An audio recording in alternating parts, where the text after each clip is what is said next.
welcome you to Bryant-Denny Stadium. The Aggies of Texas A&M come to Tuscaloosa for the first time ever. Snap from Patrick Lewis. Four-man Alabama rush. Got him. No, they didn't. Oh, my gracious. Yep. How about that? Handoff. Lacey follows the beat. He's in! The Tide is scrambling back into this ball game. Manziel comes left side. Ball wobbles. It's caught. Touchdown. McCarron's got Cooper. Cooper has a touchdown. McCarron deep down the middle. He's got Kenny Bell open. Kenny Bell at the 6. McCarron will throw it. It's intercepted. DeShazer Everett at the goal line. They just did it. Lightning in a bottle in Tuscaloosa. And the Aggies defeat #1 Alabama. Will it be as good as last year? Who will survive the heat? Vern, Gary, and Tracy will be along with the call when we return. #1 Alabama, #6 Texas A&M. Enjoy the game, everybody.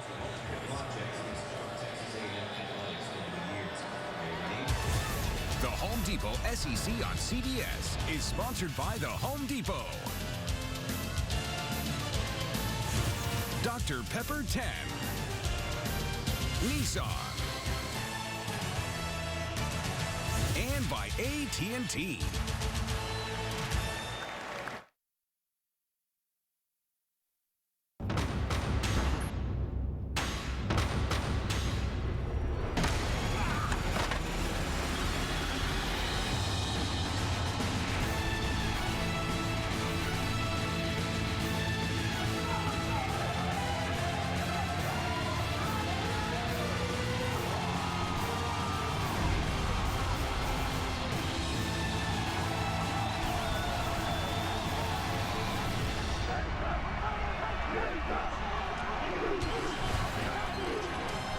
Capacity of Kyle Field in College Station is 82,000. The Aggies have drawn 86 in each of their first 2 home games. Because Johnny Manziel is in at quarterback, we could surpass the all-time crowd of 90,000 this afternoon. A school of great tradition, the march in from the core, and the presence of Reveille 8, the Texas A&M mascot. We welcome you to College Station. It's the Home Depot SEC. On CBS, it's the defending national champions against the Texas A&M Aggies. Good afternoon, everybody. Vern Lundquist along with Gary Danielson. Great to have you along. Many reasons why this is such an anticipated game. First of all, A&M won in Tuscaloosa last year. Alabama came back, won the national championship.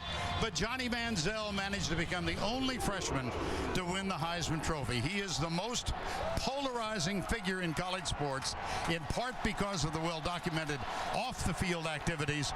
But I think equally important, Gary, is his mesmerizing presence when he is actually on the field. Well, Vern, there's no hiding that. This is a big-time player who can play in big-time games. But he came pretty close to not being in this game. And apparently the authorities felt that he walked up to that line but didn't cross it. So he's in the game, and Alabama's going to have to deal with it. And I think they're kind of glad they're facing him. They want to face the best and beat the best. And Johnny Manziel has earned everything. He's a tough guy. It's not just his passing. He can take the punishment in the SEC. He's got a great personality, and I think A&M kind of followed his ultra ego to their great season last year. He can produce the magic on any play, but don't forget that arm. When Alabama tightened up that defense in the second half, he made 3 incredible throws to put that game out of reach for Alabama and win that game. He's going to have to play pretty much up to that level to win this game. Well, obviously, Alabama remembers they fell behind 20-0 in that one, came back in the second half. What did they learn, and how do they defend him today?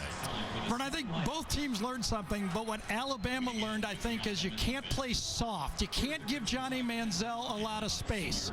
And I think the two guys responsible for this in this up-tempo will be C.J. Mosley, the linebacker who will be shadowing Johnny Mosley tight this year, not with a lot of space, and then maybe the quarterback in that secondary, Vinny Sunseri. He's a veteran now. We've seen him. It's his third year playing. He's going to be calling those secondary moves to try to take some of those plays away from this high-powered, up-tempo A&M offense. Well, how's this for an oddity? You've got a quarterback in his third year. He's led his team to back-to-back national titles. And A.J. McCarron is kind of the other quarterback in this game. I'm glad you said that, because I'm not saying that around him. This guy's a fierce competitor. When he hasn't had his best game in the past, like LSU in that 9-6 game, he came back in that national championship game and he was on fire. I don't think he believes he had his A game a year ago against Texas A&M. If he ups his game, how does A&M stop one of the best, winningest quarterbacks in college football? The house is full. The Crimson Tide about to take the field. And here comes the team that has won the last two national championships, 3 out of the last 4. There's the man who's led them to those accomplishments, Nick Saban.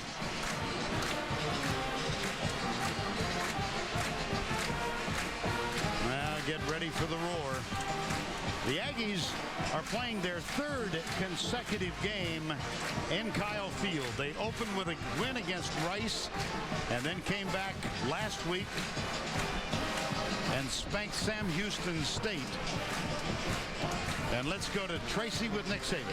Thanks a lot, Vern. Coach, you faced him last year. You had 9 months to watch film, another week off before this one. How better prepared is your team to handle him today? I think our team is well prepared. I think they got confidence in what they do. They've got a lot of good players. It's going to come down to how well we execute, how well we play, how well we cover, how well we rush, how well we move the ball on offense. It's all going to be about what we do in this little 53 yards by 100-yard triangle right here. Thanks a lot. Good luck. Thanks. He's done pretty well in that little area of turf. Geometry a little maybe off, Yeah. but who cares if you can win national championships, triangle, rectangle, what's the difference, right? Well, the Aggies a little bit late appearing on the field.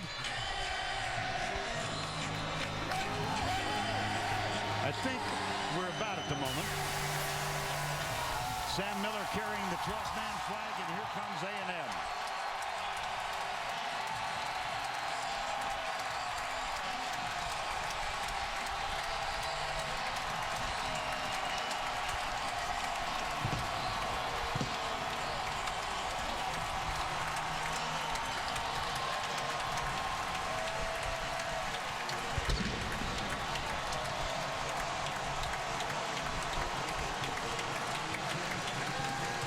Aggies won the toss, and A&M will get the ball. And when we return, Tracy will be with Kevin Sumlin.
Indeed, they do meet again, and just moments ago, Tracy with Kevin Sumlin.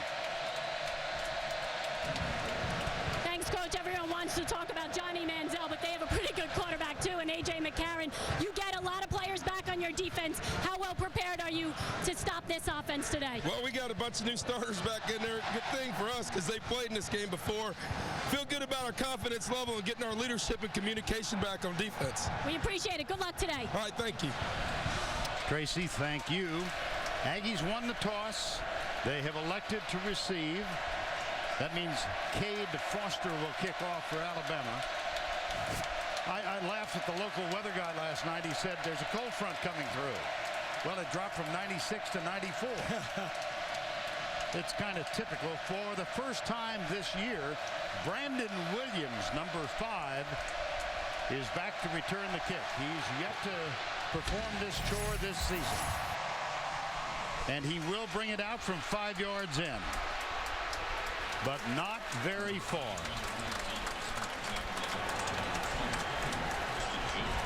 And on the field to open the game, Johnny Manziel.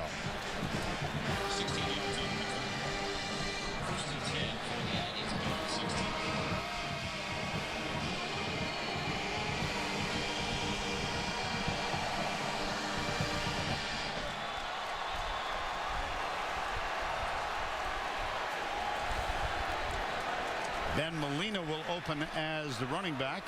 That wasn't quite the response we expected. He hasn't done anything yet. No, you're right. That's a designed run. Molina with a great block. Oh, boy. And then Sunseri comes up to make the tackle. But what a picture-perfect block by the running back. Well, this is reminiscent of last year's game when A&M started out the game with the quarterback draws. Remember, they went 9 plays for a touchdown and never even had a 3rd down. Goes deep. Mike Evans. They went right at John Fulton, number 10. So the run from Manziel, the 32-yard pass and catch. Mike Evans. And here comes the quick no-huddle offense. Umpire stands over the ball. They only have 10 men on the field. There goes number 11. Now Alabama will be allowed to substitute. Umpires back over. Brandon Ivory, who was in there for the moment on first down. We don't expect to see the nose guard all that much today. And now out of the gun, the pistol. Here's the option read. Manziel puts a move on Denzel Duvall, number 30, but he didn't get that much out of it. Good to have the Cal back. The Chick-fil-A starting lineups. You've met the quarterback. Matthews, Harrison, Matthews' brother, younger brother, Ifedi, Ogwehi, Evans, Kennedy, Holmes, Walker, and Molina. Jake Matthews moved from right tackle to left. Here's Manziel going deep again. And there's Evans again. And Fulton defeated again. Well, you know, Vern, this was a pressure point that I've talked about all week. Alabama loves to go man-to-man, bump and run, and a 6'5" receiver, Evans, is a tough matchup. Molina, oh boy, did C.J. Mosley nail him. Well, we talked about Mike Evans on the pregame show. Mike Evans in his career has never caught fewer than 4 passes in each game, 15 in a row. That's every game he's played. Yes, and remember this again, last year A&M started out the game 9 plays, never even got to a 3rd down play. They haven't had a 3rd down play yet in this drive. Double tight ends now. Cameron Clear on the right side and Nehemiah Hicks, number 81, on the left side. Molina still the running back. Here's the option to the left side. The pitch, Molina. Can he get in? No. He did not. C.J. Mosley made the tackle. Alabama reacted like the ball went to the ground, but let's see if Molina reached out to force the ball on the ground. We can't see it there. Remember, he just has to break the front side of the plane. Well, he clearly crossed the line. Was his knee down? This should be reviewed.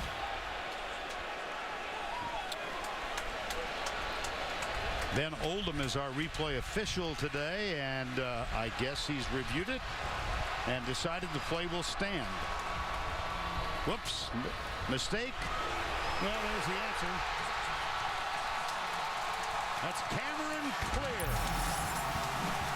This time no fumble when he hit his back. But how about that for a quick start? Well, again, people have said, can Johnny Manziel do it again? I've said he's going to have to. So far he is. Taylor Bertolette is on. Manziel perfect on the drive. And Clear makes his first catch, a memorable one, a touchdown. He's a junior college transfer. Well, Vern, you're right. Maybe bumping into the running back or a guard or whatever is part of the new offense. Here is the tight end. He's just going to go out. We're going to get the other tight end in the flat. It's passing 101. Manziel bumps, doesn't fumble this time, and he's got an easy pitch for the touchdown. That's Trey Carson, who was in at running back. Cameron Clear wide open. Aggies lead.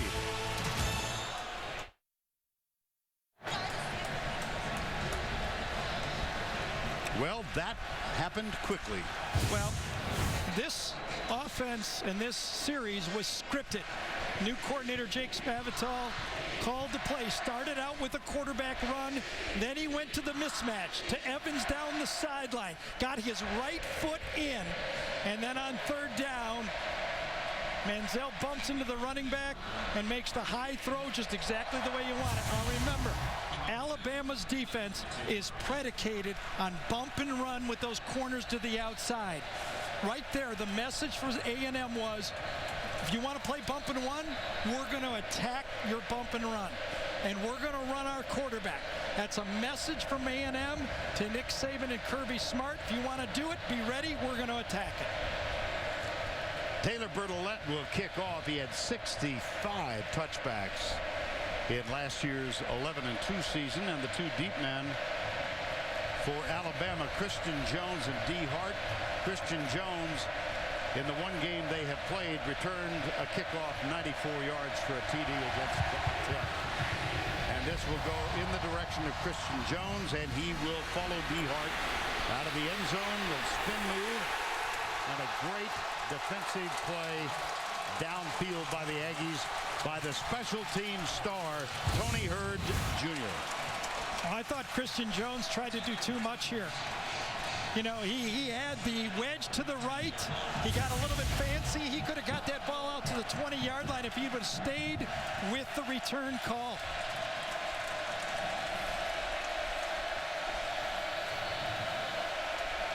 Alabama has it on offense for the first time. McCarron, look to the right. His career record, 50 touchdowns, only 9 interceptions. Last year, he threw 3 interceptions. T.J. Yeldon is the running back. He'll come over left guard. Can't break the tackle, or might have gone for a huge gain. Howard Matthews with the tackle. And let's check Alabama's starting offense. They're going quickly. We'll do so.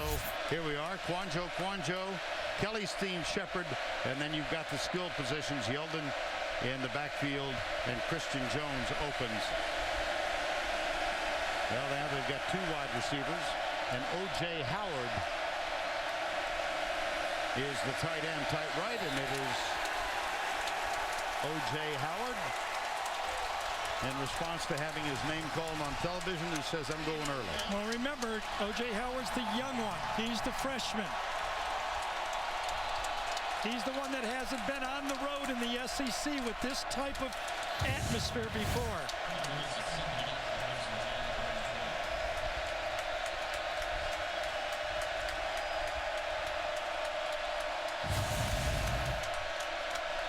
Two receivers wide right, DeAndrew White and Christian Jones. Amari Cooper, I beg your pardon. That's Christian Jones. I think that was whistled dead. Another false start. I believe so. Tom Ritter is our referee today.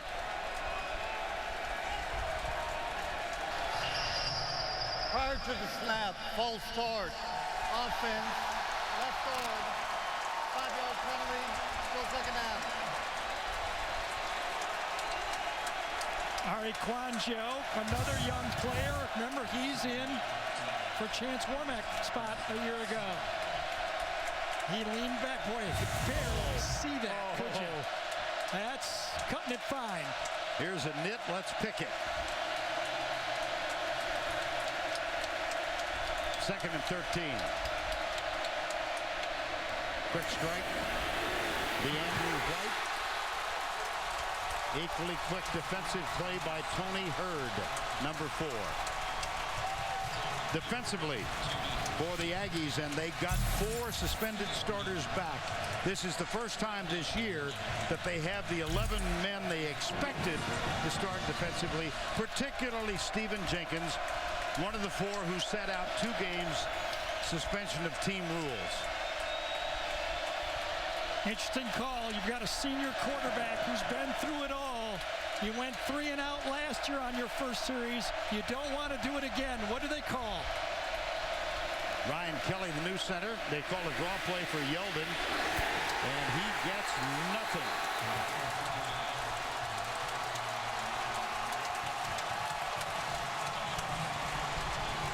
Nate Askew.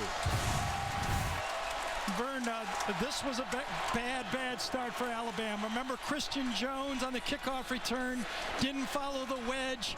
They ran a great gash play on first down, had back-to-back penalties, and they ended up eventually doing a 3 and out. On to punt is Cody Manziel. He had to punt 9 times in that opener against Virginia Tech. Had a great average, but a bit busier than he had hoped to be. Here's Manziel from the end zone. Mandel. I got Manziel on the mind. Mandel.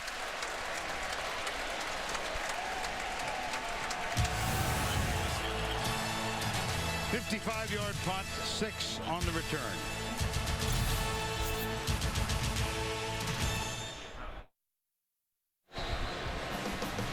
Manning Bowl 3 tomorrow. Peyton and Eli matching up. Peyton's teams have won the first 2. That's the second game of our doubleheader as Denver heads in to take on the Giants. The lead game early, San Diego at Philadelphia. Talk about an early wake-up call.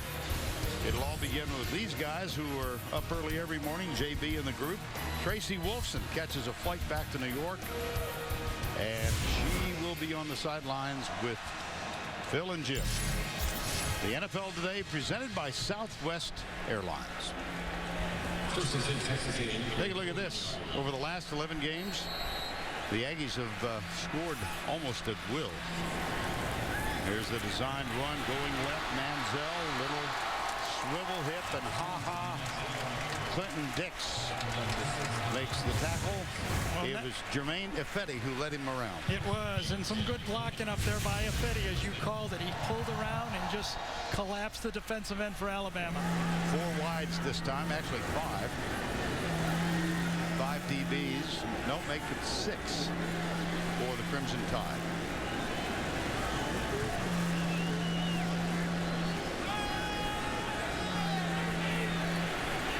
Manziel chased by C.J. Mosley.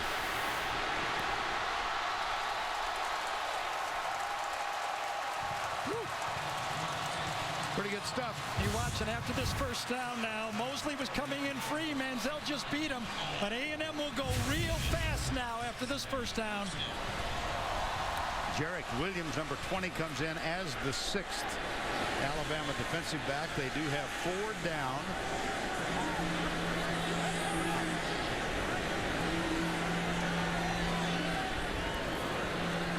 Got him again. Wow, Evans. Yep, got him again.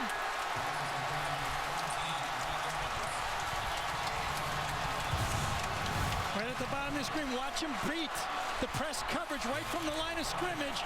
Wide open. Don't get any more open than that. Easy pitch and catch. That was Cyrus Jones. It had been John Fulton who was victimized twice. And Mike Evans goes 6'5", and he might not run a 4.4, but he's very difficult to jam at the line of scrimmage. Carson Carson and Molina in the backfield. That's Trey Carson to the right. Manziel lobs it up. Evans. Foot came down out of bounds on the line. Cyrus Jones, pretty good coverage. You know, I mean, it's you got a mismatch out there, and why not do it? You almost feel if you're A&M, if you wanted to, look at the size of Evans and his arms, those shoulders. He was a basketball player coming out of high school. Look at that man. Jones is 5'10", going up against 6'5". Molina cuts it back, right side, struggles. Breaks the plane. Aggie touchdown, they're up by 13.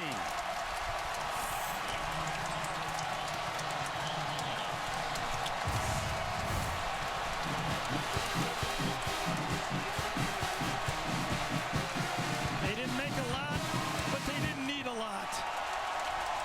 So far, only the location has changed. That's exactly right. We've gone from Tuscaloosa to College Station, but this is a mirror-like image of the meeting last year in November between these two.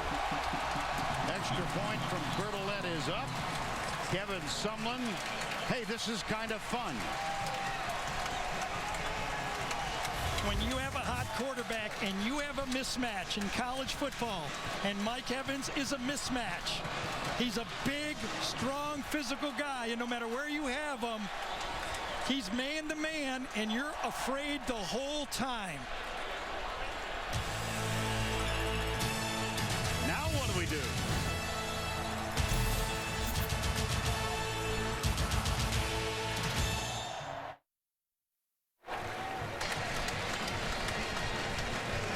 It's been all Aggies so far. 2 drives, 2 touchdowns. Meanwhile, Alabama 3 and out on a possession that went nowhere.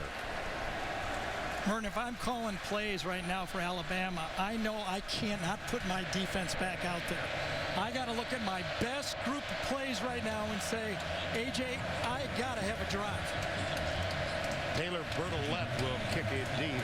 D-Hart and Christian Jones. Jones brought it out of the end zone last time, and D-Hart thought about it, then takes a knee. You notice he wasn't out there, Christian Jones, didn't you?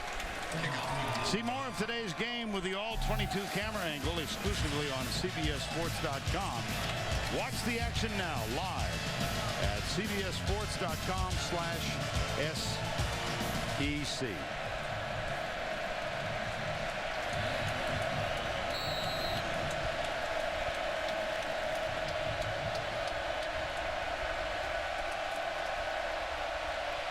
Jalston Fowler is in the backfield.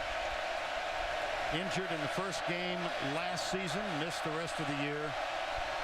He's a load, listed at 6'1", 250. He's got one-on-one to the top. Let's see if he goes to it.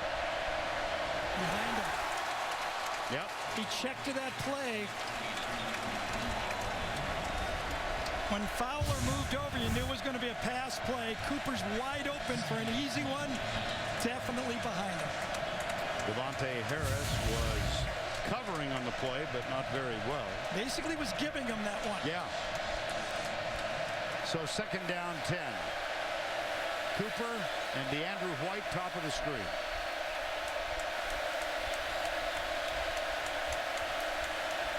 Christian Jones in motion to create trips on the right side. Here's Cooper. He gets a nice block, and he's got a first down for Alabama. I think it was Christian Jones who delivered the block to help free him up. Amari Cooper. And as you look at this replay, you'll see that Alabama is going to try to go a little bit up-tempo here on this one.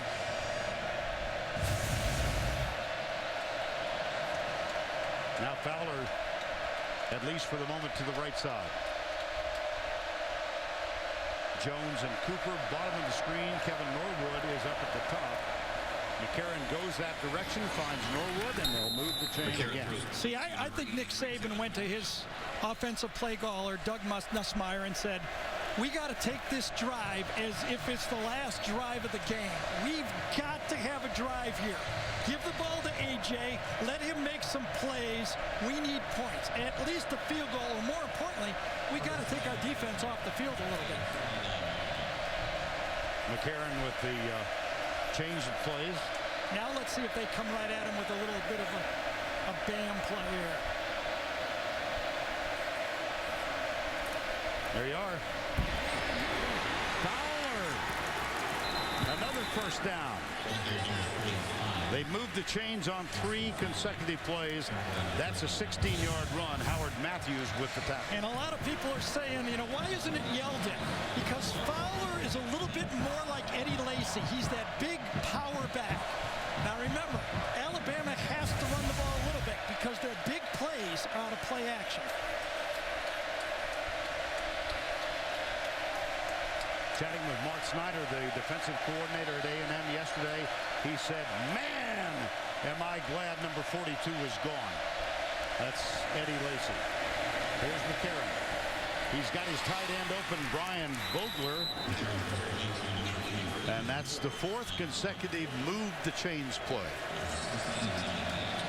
One of the ways to stop the up-tempo team is to make sure the other up-tempo team is sitting on the sidelines. Right.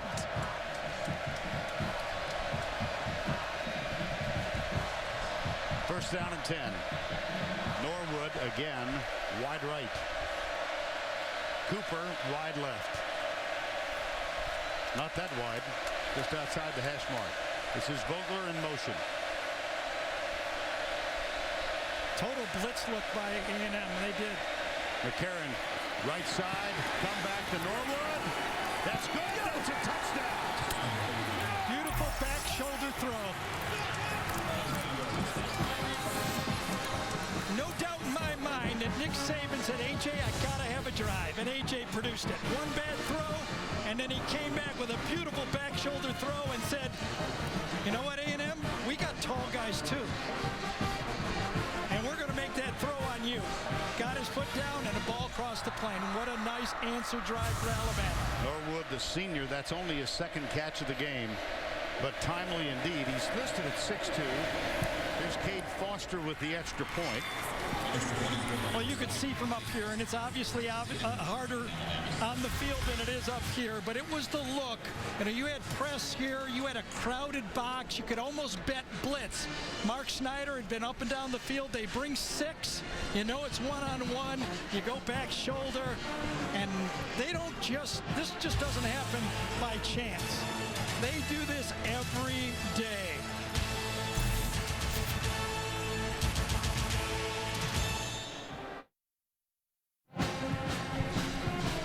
14-7 as Alabama has its first successful offensive possession. Now Brandon Williams awaits the kickoff of Cade Foster. 14-7.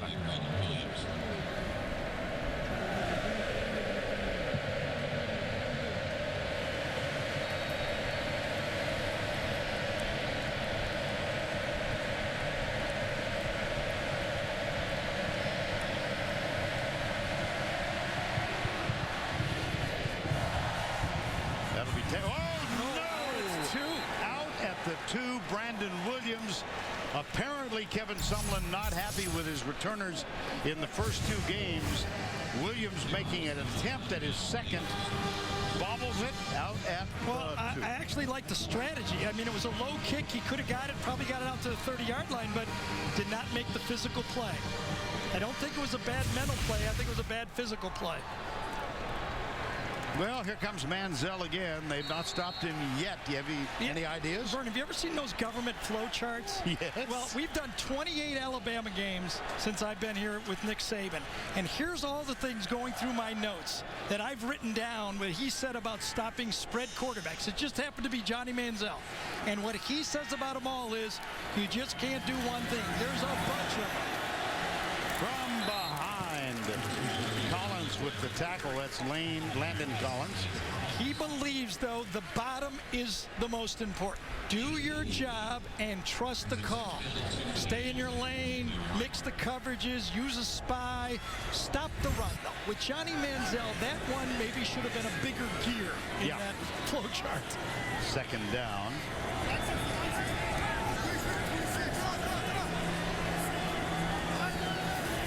There's Manziel. That one's tipped. Let's go down to Tracy. Well, guys, not only do they have to worry about stopping Manziel, but so far they have to worry about stopping Mike Evans, and that was a big concern for Nick Saban when he came off the field. He went right to Kirby Smart and said, we have to deal with that corner. Vinny Senseri came over and provided him with some suggestions as well. He said he was going to switch up Ballou and Cyrus Jones, so keep an eye out for that, guys. Okay, that might mean that John Fulton, who played so well in this game last year, is not going to get much playing time again.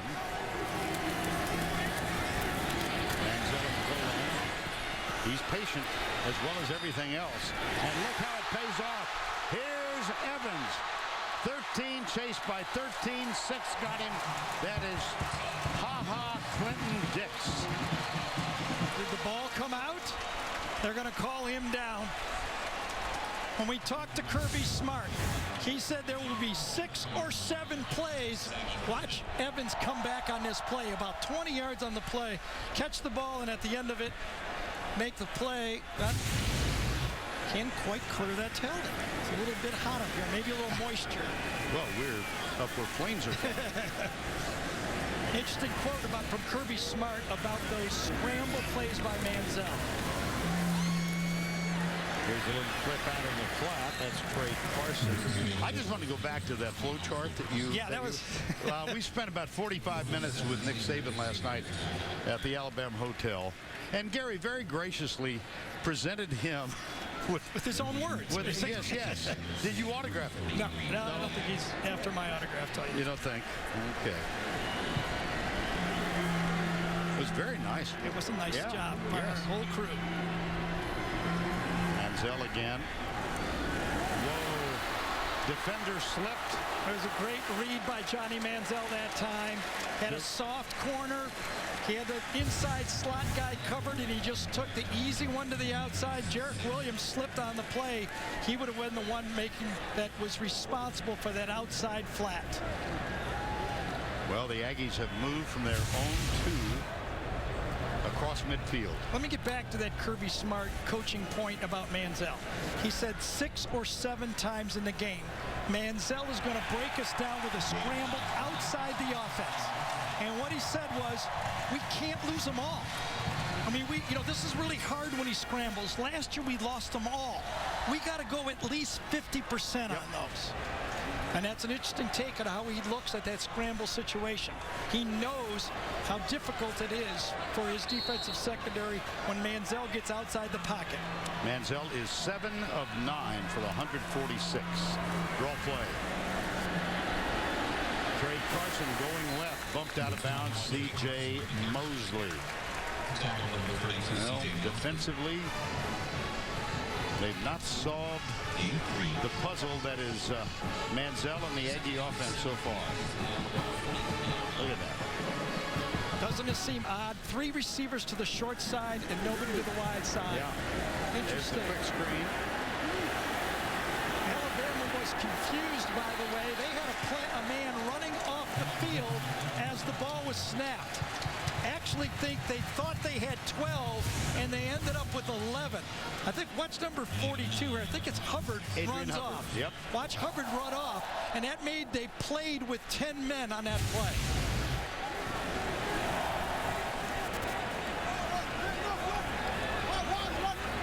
Saw Kirby Smart react and get in Hubbard's face the minute he got off. Brandon Williams, number 5, who bobbled the kickoff. He's in right now. Manziel almost picked off. Hubbard. Well, Mike Evans had a great start against John Fulton. Yep. That was a matchup where it was such a great battle last year. Alabama has switched up from Fulton. They've tried Cyrus Jones, and from Tracy's report, they might even switch Dion Blue and just follow Evans around on the field. Let's see if they do that. Blue is actually matched up with him right down now on the bottom of the screen. No pressure on Manziel this time. He pushed off. Yeah. He's going to get a push off on this one, though. Pass is complete to number 13, Mike Evans. And you could see the adjustment by Alabama is to put their best guy on Evans and force A&M to go somewhere else. But I think Evans pushed off. There's no doubt about it. Tom Ritter again is the referee in this ball game. Pass interference, number 13, offense. 15-yard penalty, still second down. All right, Vern, give you a great coaching point that I heard Chris Collinsworth use, a great wide receiver in the NFL actually for all those years. He tells his young receivers, push off, but push off with your elbow, not your hand. They won't see the elbow, they will see the hand. I don't know whatever happened to Chris Collinsworth, but I know he was a good football.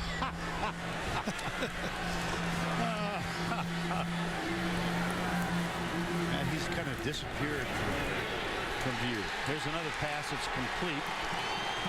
Jarrett Williams makes the tackle on Sabian Holmes, number 23. There was a bunch of stuff that I could not fit on that flow chart, but one of the key ones going into this game because of the quick screen game for these spread teams is the defensive backs must defeat the wide receiver blocks.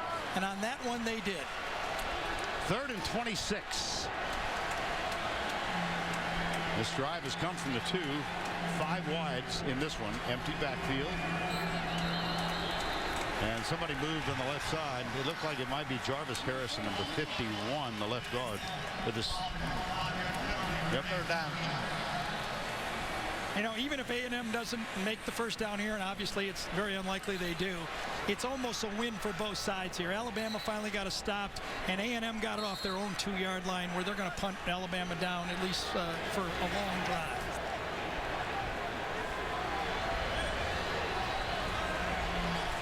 Well, the Crimson Tide will have 4 down in 4-point stances. That's all they bring. There's a stunt. Manziel, watch out. And he was pushed out of bounds by C.J. Mosley, and there goes a member of the security staff. Hey, you see me? I made it on television. Yep, and a good pull-off by C.J. Mosley here, not to get a dumb penalty. He knows he's going out of bounds. Don't give him a first down when your defense has stopped him. So effective has been the Alabama offense, the Aggie offense in its first 2, that this is only the 5th punt of the season for Drew Kaiser. Christian Jones back to return it. It will go into the end zone, touchback, and come out to the 20. Take back your Sundays with college, pro, and fantasy coverage. That other pregame show tomorrow morning at 9 Eastern on CBS Sports Network, the 24-hour home of CBS Sports. First time the Alabama defense has stopped A&M. Got some help with an offensive pass interference penalty from Mike Evans. First down and 10 in a 14-7 ball game. 43 seconds to go, first quarter. Yeldon's back in. Didn't play all that much in the last series, which led to a touchdown. McCarron. Should have had it. Should have. But it wasn't a great pass. Okay. I have to say, it was a 5-yard hitch. The ball was a slightly high, I think, and you got a 6'4" receiver there. It was one-on-one. It was easy pitch and catch. Yes, he could have had it. Are you suggesting that? I think it was one of those where if you'd have put it right to him, it would have been one where he could have gone and ran with it. Okay. Thought maybe you were questioning my qualifications. No. To say that. Different eyes, Well, you're taller than I am. Second down and 10.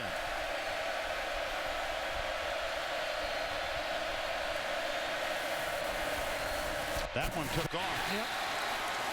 That one was not catchable. I think that was affected by the end man on the line of scrimmage that time. Same play the other way. And you can see it was about the same pass both times. Cooper could have had them, but they weren't great throws. 3rd and 10. Norwood's back in. Yeldon will stay in the backfield. I thought Oha had an effect on that throw, number 95 for A&M. Vogler, the tight end, is split out of your sight right now, bottom of the screen, or below the bottom of the screen. Stunts and a blitz. McCarron wide open. That's Cooper, who had a brilliant freshman season last year with 59 catches for an even 1,000 yards. All right, let's go to this offensive line for Alabama. That's the question marks. And boy, T.J. Yeldon came back and got the key block to clean that throw off for A.J. McCarron. Up front, Kelly, Quanjo, Shepard, 3 new players, but it was T.J. Yeldon that made the big block because Mark Snyder and A&M brought an extra blitzer.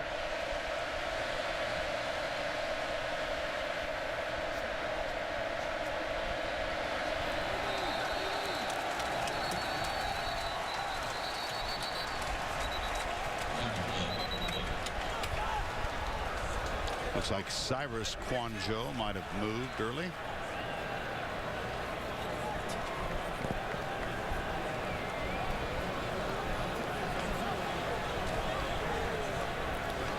The quarter expired prior to the foul. That is the end of the first quarter.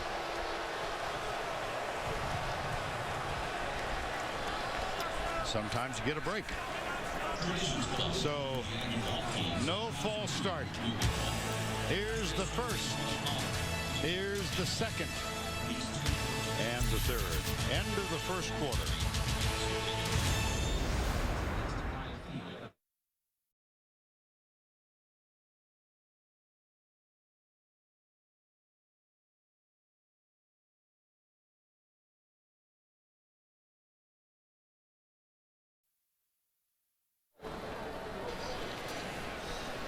We welcome you back to Kyle Field, College Station, Texas. A good ball game, 14-7.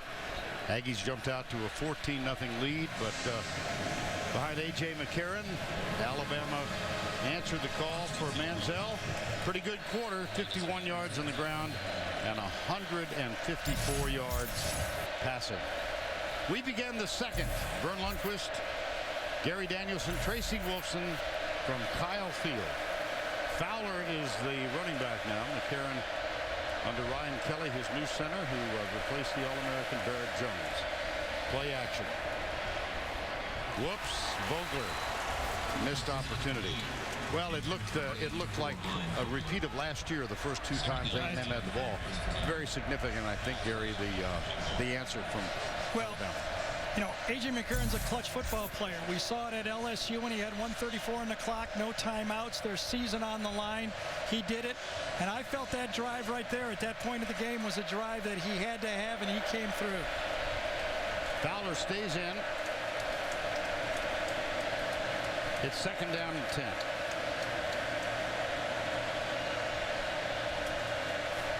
Blitz. Good protection. McCarron diving try. And it's good. And let's go back to New York. All right, Vern, thanks. A Liberty Mutual Insurance update. Remember Appalachian State? It almost happened again to Michigan. But Akron's Kyle Pohl incomplete on 4th and 3 in the final seconds. Michigan hangs on by 4. Brady Hoke still undefeated at home. Vern and Gary, back to you. That's Adam Zucker. Thank you very much, Adam. Man, look again. Let's see if they come again. Flea flicker. He's got them deep. Yes, he does. DeAndrew White. Touchdown. Crimson Tide.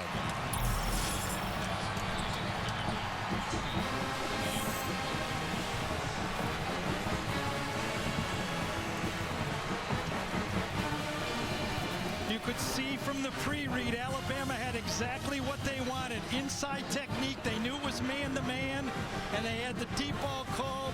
A brilliant call by the Alabama offense. And perfect pass by A.J. Those are the hardest ones to hit when they're wide open like that. Cade Foster on for the extra point. Bad snap, and McCarron gets the hold down. The game is tied. And we're at 14-0. You can see the man-to-man coverage, no free safety in the middle of the field. Right now, A.J. knows in his pre-read he has exactly what he wants. When he gets it, he knows he can just let it go. Beaten by 6 yards on the play. Easy, but it had to be a gutsy call and perfect execution.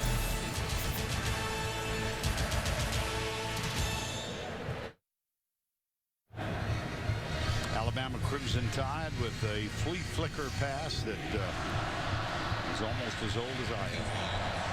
But it works. It can be effective it's tough if you to sell defend. it. Yep. And you know, Virginia Tech really crowded the line against Alabama in the first game, and they got away with it. When A&M has tried to crowd the line against Alabama, so far they have not got away with it. Well, the last time we had an Alabama kickoff, we had an A&M adventure. Here's Cade Foster. Brandon Williams is back for the third time. And this one will bounce and go through the end zone. And it's time now to reintroduce the Duck. There he is. Which was the last team to win 3 consecutive national championships?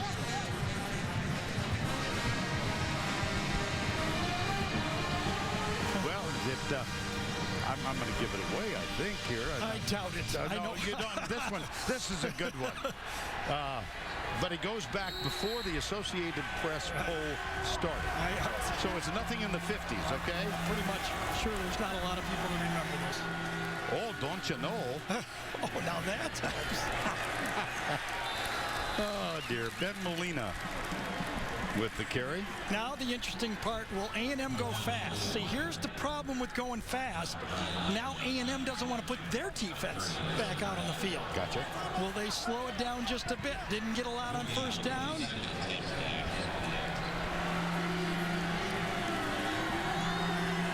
wides. Here stunts by the Alabama D. And the catch is made by Travis Labhart.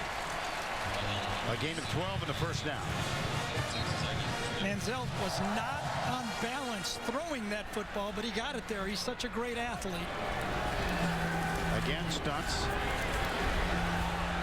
And this one's overthrown. When I say there may be a flag down. There is. Flag at the end of the play. Vinny Sunseri might have gotten tagged. Holding or pass interference, right? Yeah, one or the other. Holding.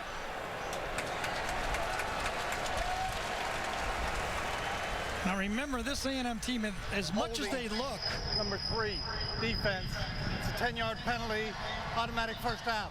As much as they appear to be a wide open spread passing team, and so far they are today. As we look at the replay, watch Sunseri reach out and grab him. Got his jersey right there just for about a half a second, but that threw the defender off.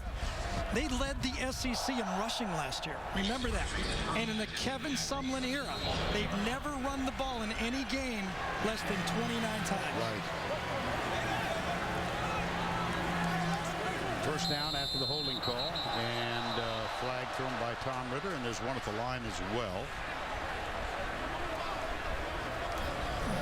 Snap infraction, number 56, offense, 5-yard penalty, first down.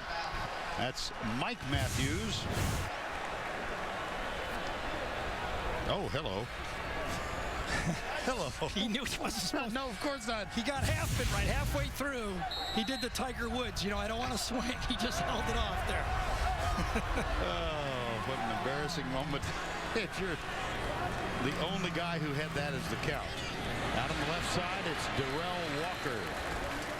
Well, the Matthews brothers are in this offensive line. Jake, the All-American, has moved to left tackle. It all started with Clay Sr., who played at Georgia Tech, now lives in South Carolina. And you have Clay Jr., and we'll get back to that shortly. Darrell Walker. Manziel Duvall with the tackle. Gain of 16. Be ready, Alabama. They're going to speed it up on you now. On first down, boy, they really come. Yep. Manziel's like a point guard out there right now, isn't he? Well, it's funny.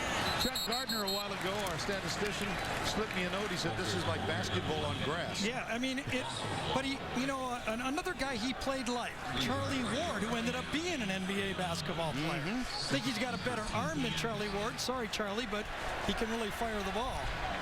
Now, Kirby Smart was telling us, the defensive coordinator at Alabama, that is who Manziel reminded him of.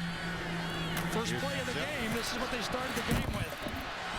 Started the stiff arm, and there was no need for it. So here goes third down now. This is the ball game. This was what bothered Nick Saban last year. In the first half, A&M scorched him. Something like 7 for 8, 8 for 9 in the first half. In the second half, Alabama settled down. But this is where Nick prides his defense in, right here. He's got 3 down on this third down and 8. Looks like 5 might be coming. And it is a 5-man rush. Manziel retreats. Look at this. He's still on his feet and heaves it deep.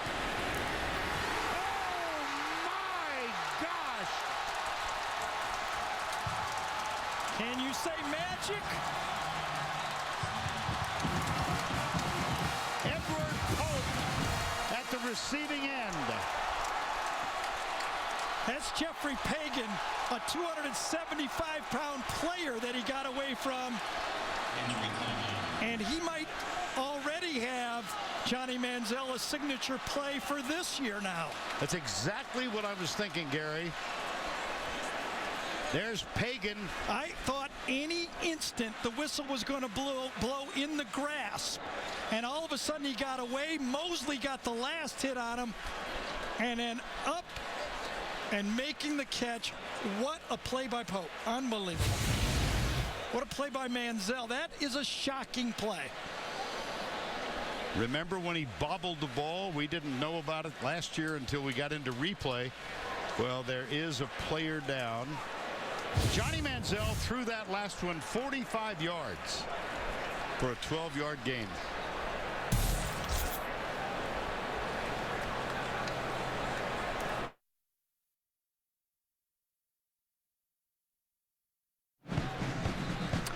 As a freshman, Johnny Manziel won the Heisman Trophy, first freshman to ever do so.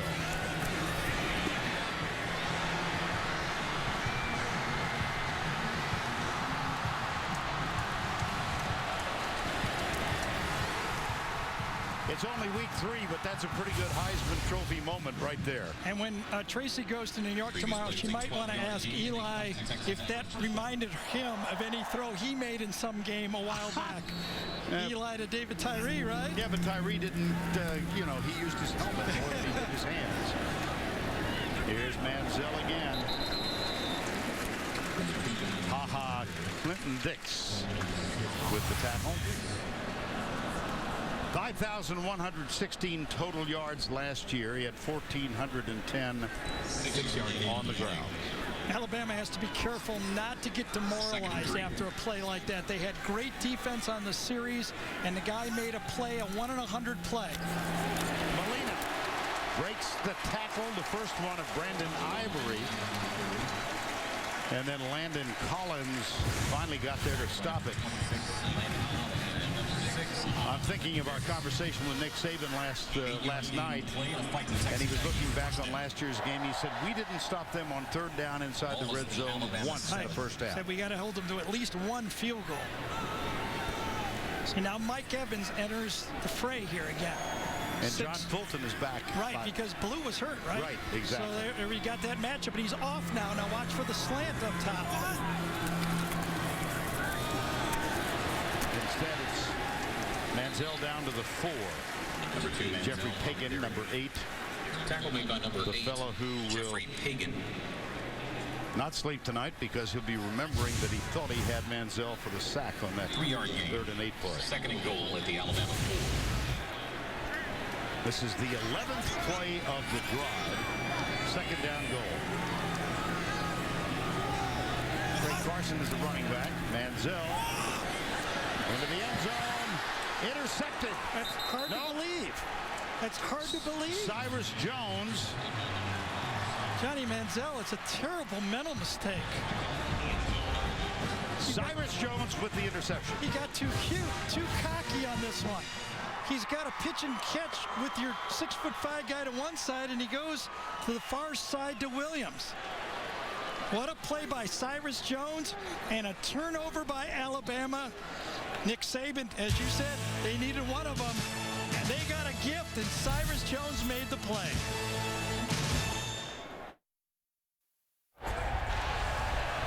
Crimson Tide got a big break when Johnny Manziel tried to loft it into the end zone. It's now time to take a look at our Home Depot tools for success. Well, Gary? it was my task to come up for a formula to beat this Alabama team here. And really, I go back to what I think is important in any football game. You have to have an efficient quarterback, hold the team under 150 yards rushing, win special teams, and importantly, be yourself. But let's give Alabama some credit here. You just can't be efficient. You got to be exceptional at quarterback to beat Alabama. And they run 150. If you hold them 20% more, 180, you're doing a job. You might not win special teams, but you can't lose them. But still, you got to be yourself to beat them. Don't go out from what you do to beat Alabama. Members of the Corps who stand throughout the game. A tradition that began during the first appearance of the 12th man in 1922. And here's Kenyon Drake, who was suspended for the first game. And he makes the first run for him this year. Interesting balance of plays here as we get to this point in the game. Vern, A&M has run the ball 16 times and thrown it 17. Alabama, only 4 runs. That was just their 4th run of the game, and they've thrown the ball 12 times. Now, Alabama made a name for themselves with balance, and it's A&M that's more balanced so far in this game. Vogler starts across the backfield. McCarron play action again. Comes out, lost it. He's got a crossing pattern underneath.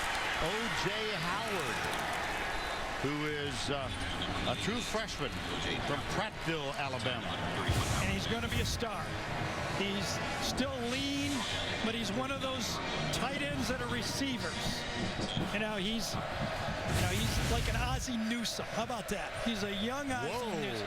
I don't know if he's that good, but I mean, he's that type of player. Nobody really goes into Ozzie's class yet, but he's that style. Gain of 27. Play action again. Kenyon Drake with a good block. Gives McCarron all day. And it's incomplete. Let's go back to the studio. Adam Zucker for Liberty Mutual Update. All right, thanks, Vern. I want to show you a special moment at Rutgers today. Eric LeGrand having his number retired at halftime of the Scarlet Knights win over Eastern Michigan. The first player ever to have his number retired in their 144-year history, and they won. He was smiling, 28-10. Vern, back to you. Adam, thank you. It's 14-14 here as we're 4 seconds away from the 9-minute mark.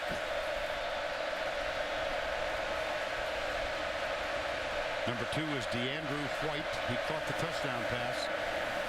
They go the other direction, and this is Kenny Bell flying down the sidelines.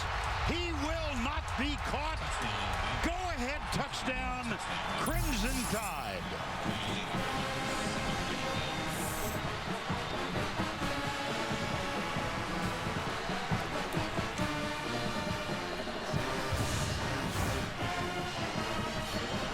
Once he got the football, one missed tackle from the secondary, and it was gone. It was Honeycutt, Clay Honeycutt, I'm being told, is the guy that missed the tackle, but it was a great block inside on the play, on the slot receiver that really spun the play, and an accurate pass from A.J. got him going quickly. Foster with the extra point. It is up and good. Kenny Bell, who earlier this season left the team, but only for a day. Said he wanted to take care of his family. Nick Saban gave him a day off, and his retirement lasted for about 24 hours. Aren't they glad?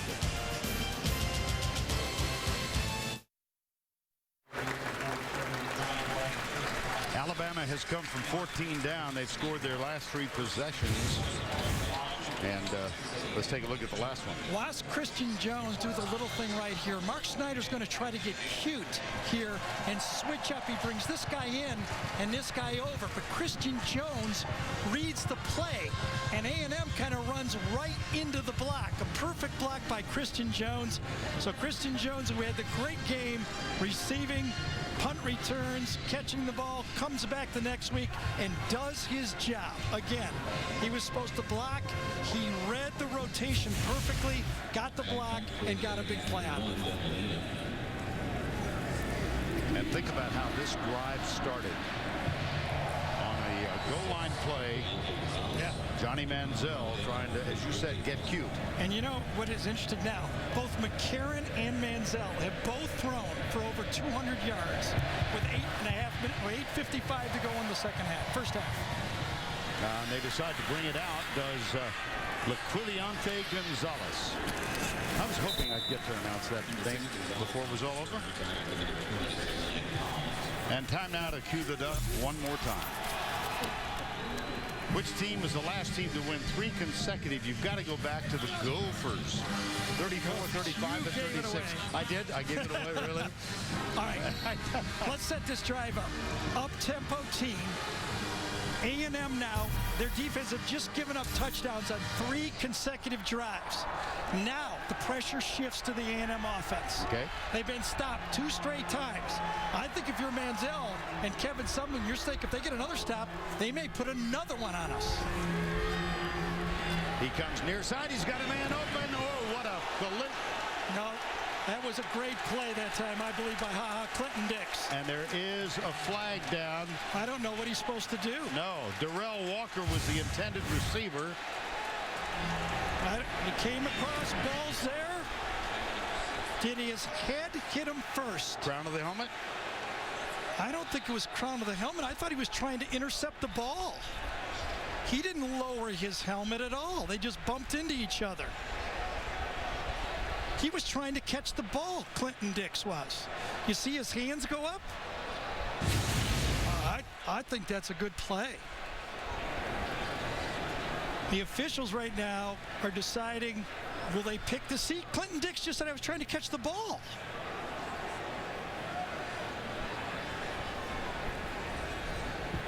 Here's Tom Ritter. Personal foul. Defense, number 6. Targeting foul. Oh, that means rule number 6. That's an ejection. Is disqualified. Oh. The prior play is under further review. 15 yards from the previous spot. Now, the booth can overturn the ejection. They can't overturn the penalty. No player shall target and initiate contact to the head or neck area of a defenseless opponent with a helmet, forearm, hand, fist, elbow, or shoulder. When in question, it is a foul. Rule 9, Section 1. Now remember, the replay booth can only overturn the ejection. In essence, what they're going to say, though, if they overturn it, they're going to say it shouldn't have even been a call. Watch him look up for the ball and try to catch it. And he bumps into him with his left shoulder.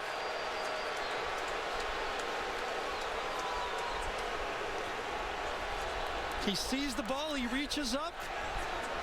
Well, I'm not even sure if he didn't touch the ball first on the play. Looked like it might have from that angle.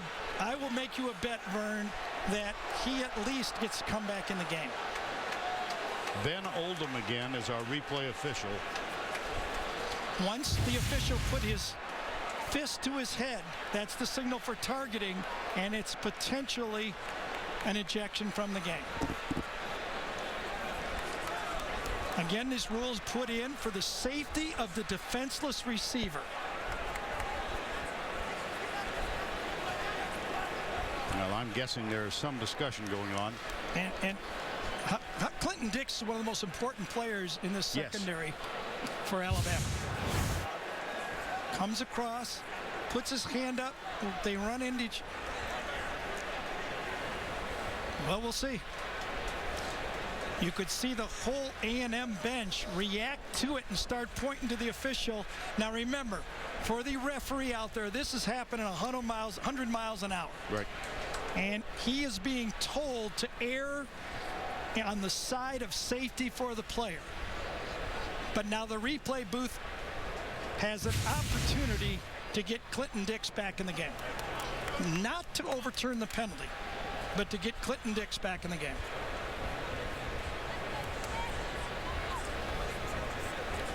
After video review, it was not a targeting foul. However, the 15-yard penalty will stay. Number 6 will remain in the game. See, here's the problem with this right now is, in essence, the booth just said it wasn't a foul. Right. And look at the big play it gave A&M, because this would have been an incomplete pass, and now it's 15 yards and a first down. Hey, it's the rules, and remember, the goal of the rules is safety of the player. So this is what we're going to live with.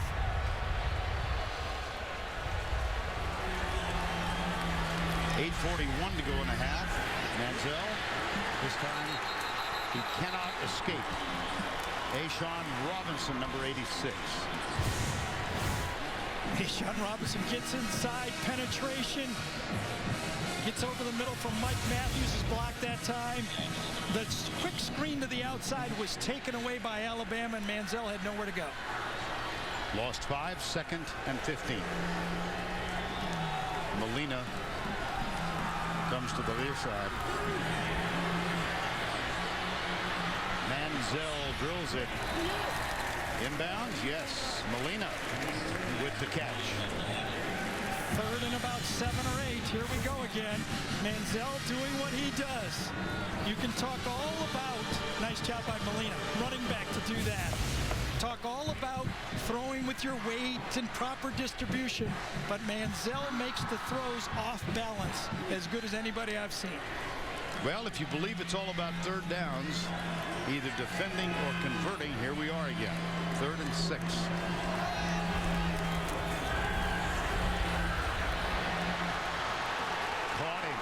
Dropped him. C.J. Mosley, Pagan, and Adrian Hubbard. All 3 had a part of the tackle.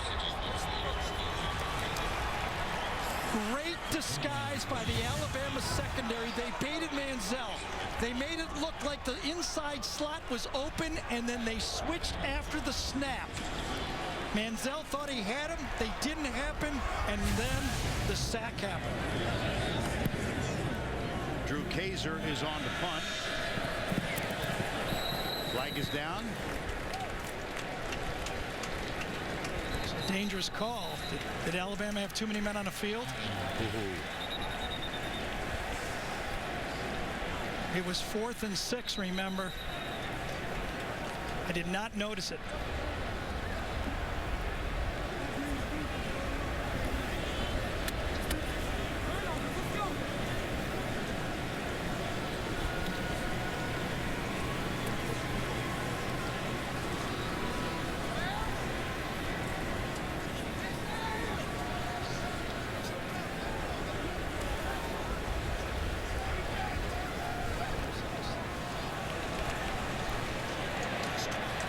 Yep. Substitution. They had 12 men on the field. The 12th guy ran on late, panicked. 1, 2, 3, 4, 5, 6, 7, 8, 9, 10, 11, and your punt returner. The last guy ran on the field thinking he was supposed to be out there, and that was the mistake.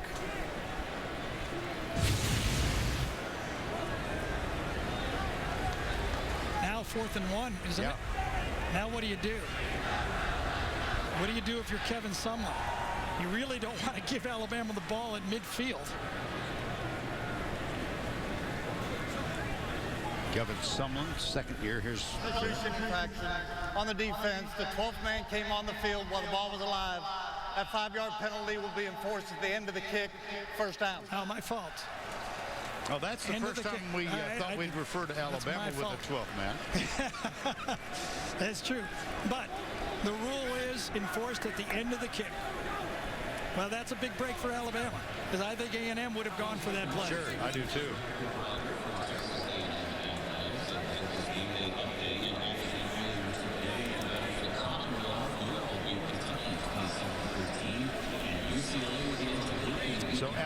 does get the break. Now these two, who were, by the way, roommates at the Manning Passing Academy. McCarron stayed a little longer than Manziel did. But look at the days they've had. Yes. But now Alabama has been playing the numbers. Mark Snyder, the defensive coordinator for A&M, has been basically using the Virginia Tech defensive style. Crowd the box, challenge Alabama to throw the ball, and Alabama's been doing it. Only have run the ball 4 times in the first half.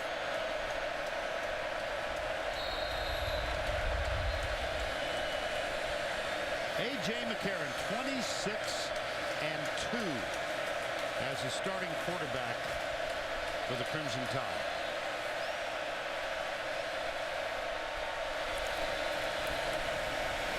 They'll come up the middle. T.J. Yeldon. And a good positive piece of yardage on first down.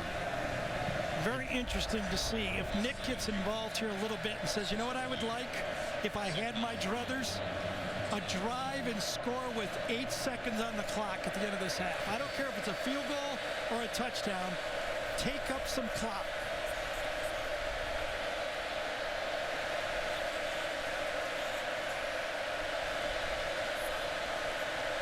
Fowler tight to the right side. They go left with Yeldon. There was Vogel with the block. And Yeldon slips the tackle and gets out of bounds. That moves the chain. I think he ran right through Deshaun Hall's arms there, number 10, wasn't it? No, it was actually number 16, Donnie Baggs. Nice job keeping your presence, keeping your balance, reading the block in front of you, not going out of bounds, everything moving the clock and the chains.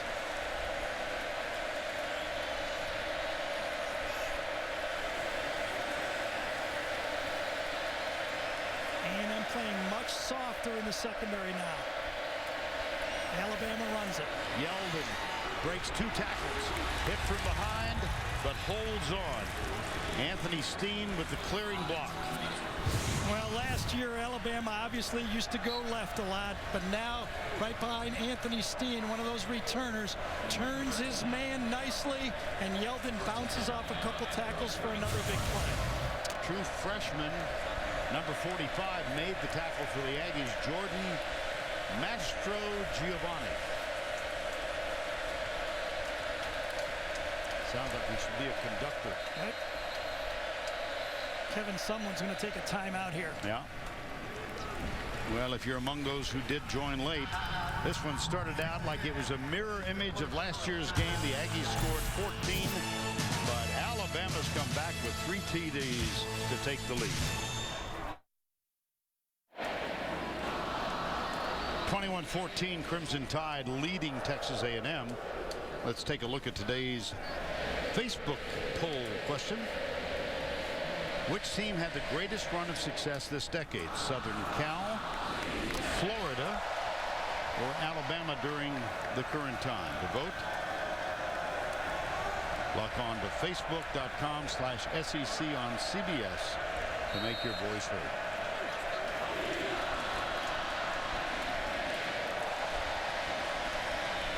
First down 10, 5:21 to go, first half. Play action to fake to Yeldon. McCarron goes deep left. He's got a man wide open. That's Kevin Norwood, who has one of the touchdown catches in this game. That's a gain of 17. Run the ball a few times, and all of a sudden Doug Nussmeier says, all right, I'll give you a little play action pass just to know that we can do that. Alabama has not ran it a lot, Vern, but they're averaging 7.3 yards per attempt. And this is an Aggie defense playing together for the first time this year. Had those 4 starters suspended for 2 full games and another couple for a game each. Yeldon almost broke that. Before Yeldon on the carry. Johnny Manziel. Tackle made by number 29. The magic was there on that heave of 45 yards for a 12-yard gain. But later in that same drive, a big Manziel mistake when he tried to get into the corner to a freshman, Ja'Kay Williams, and was intercepted in the end zone. Cyrus Jones made the interception.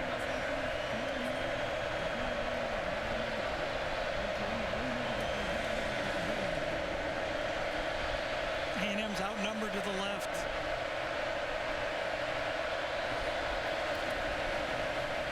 Yeldon. Nothing. Tony Hurd. Let me tell you how big of a third down this is for Texas A&M. There's 3.5 minutes when this ball's going to be snapped, and Alabama gets the ball to start the second half. So if they don't stop him here, it could go 28 or 24-14, and then Alabama gets the ball again. They could really create some space before Manziel hits the field again. 3rd and 4.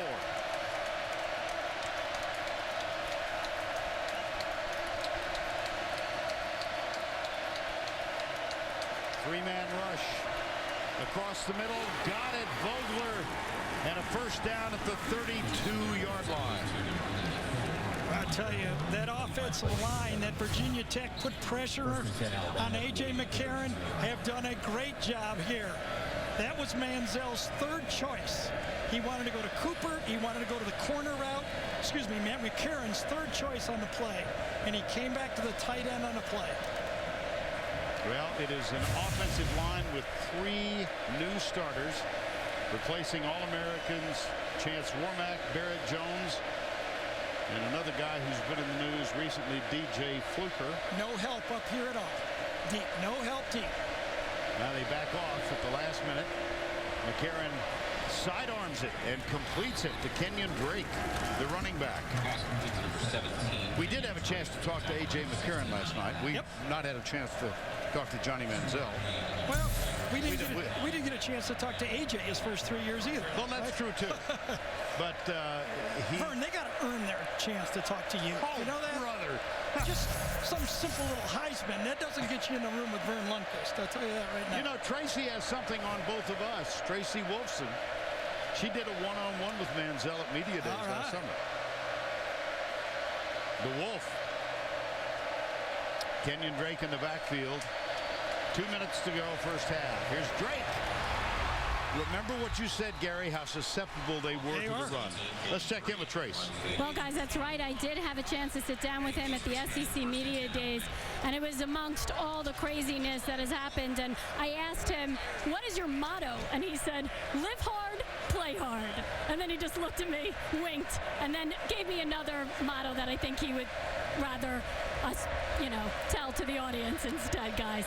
But he's an unbelievable character and really handled the media extremely well. I was very impressed. I'm glad you could tell us that, Trace, because we don't know. Could not have been a more perfect drive for Alabama. They'll try Kenyon Drake again. He breaks to the outside. Amari Cooper trying to help with the block. Kenyon Drake was a bit in the doghouse for Alabama. Now he's back. But, Vern, I've been to a number of Alabama practices, and Kenyon Drake sometimes on the scout team. And he's going up against the Alabama defense, and the Alabama starters were going, that boy is bad. He can move. He has the respect to everybody on that defensive team. One of the fastest football players, at least running backs, for Alabama. How about this? Final minute of the first half. First and goal from the 4. And Yeldon is back in the running back spot. He'll come right. He's got a touchdown for the Crimson Tide. They have scored 28 unanswered. A perfect drive. Started with 7:08 on the clock, and they got it down to 45 seconds. Now we saw a little sign being made there after he crossed into the end zone. I wonder if they're going to get him for excessive celebration. Oh, yes, yeah. he is. Yes, indeed. Yes. He did the money sign and then the throat slash. Yeah. That's a dead ball foul. One more dead ball foul now for T.J. Yeldon, and he'll be ejected from the game. Okay. After the play, unsportsmanlike conduct, number 4 offense, that 15-yard penalty will be assessed on the kickoff. And I'm telling you, he's going to get an earful from Nick Saban, because that puts Manziel now with the opportunity to get, now the finish. Yep, double throat slash. That's going to put Manziel, you watch. Oh yeah, we missed it. We were late. We had already yelled at him. Because that's going to put now an opportunity with A&M having 2 timeouts to put points on the board. Kate Pastor, again, McCarron with a nice hold. The kick is good. You know, it's just... It's selfish. It's so selfish. It's just selfish. self-centered. It's selfish.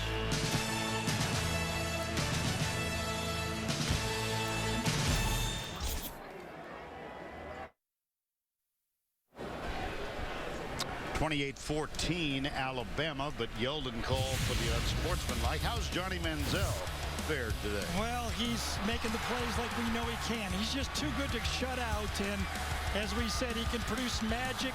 He makes the throw. Probably shouldn't have thrown it, but what the heck. Put it up there, and his guy got it. He either made a mental mistake or the play was a silly call. Mike Evans is a mismatch. You go to a freshman instead of a guy that you almost can guarantee the worst you're going to get the other side of the field is an incomplete pass.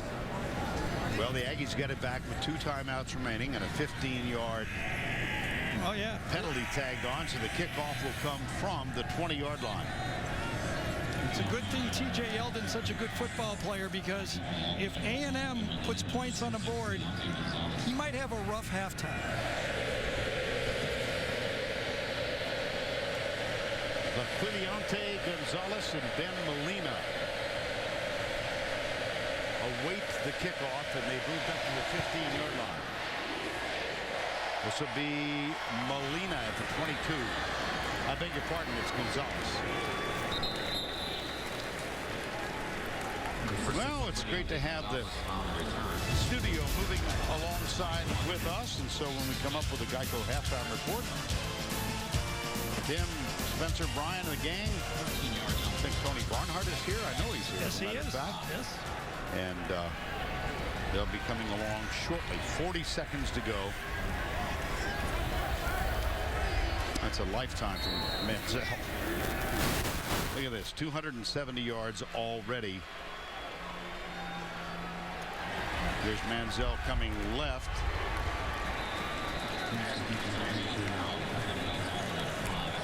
Malcolm Kennedy made the catch. Alabama staying in soft zone, trying to let it happen in front of them. Manziel, oh, he's got a man open. It's Evans again. Well, there you go. Boy, that's just a bust by Johnny Fulton. He was the short corner, nobody in the flat, and he got turned around. You could see Nick in the background upset with him. One of the things he takes prides in is his corner with 15 seconds left in the half, finding the ball, know where the football is when it's in the air. A lot of time, deep down the middle, overthrown. And incomplete, intended for Malcolm Kennedy, who had that really important catch a year ago in the Aggies' upset of Alabama in Tuscaloosa. Let me show you what the rules are attempting to do. By calling the penalties, watch Clinton Dix on this play at the end of it pull off the receiver and not hit him. That's what the rule is intending in the long run to do for those defenseless receivers. 3-man rush. Manziel still upright. The cross-body throw, wide open receiver. That's Malcolm Kennedy again, and the clock winds down. The half has ended.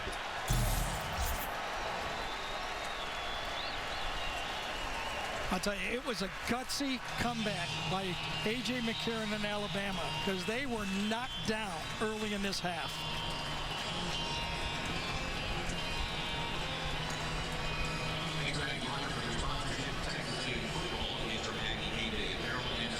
A&M led 14-0. And Nick Saban's bunch came back with 28. Let's go down to Trace with Nick Saban.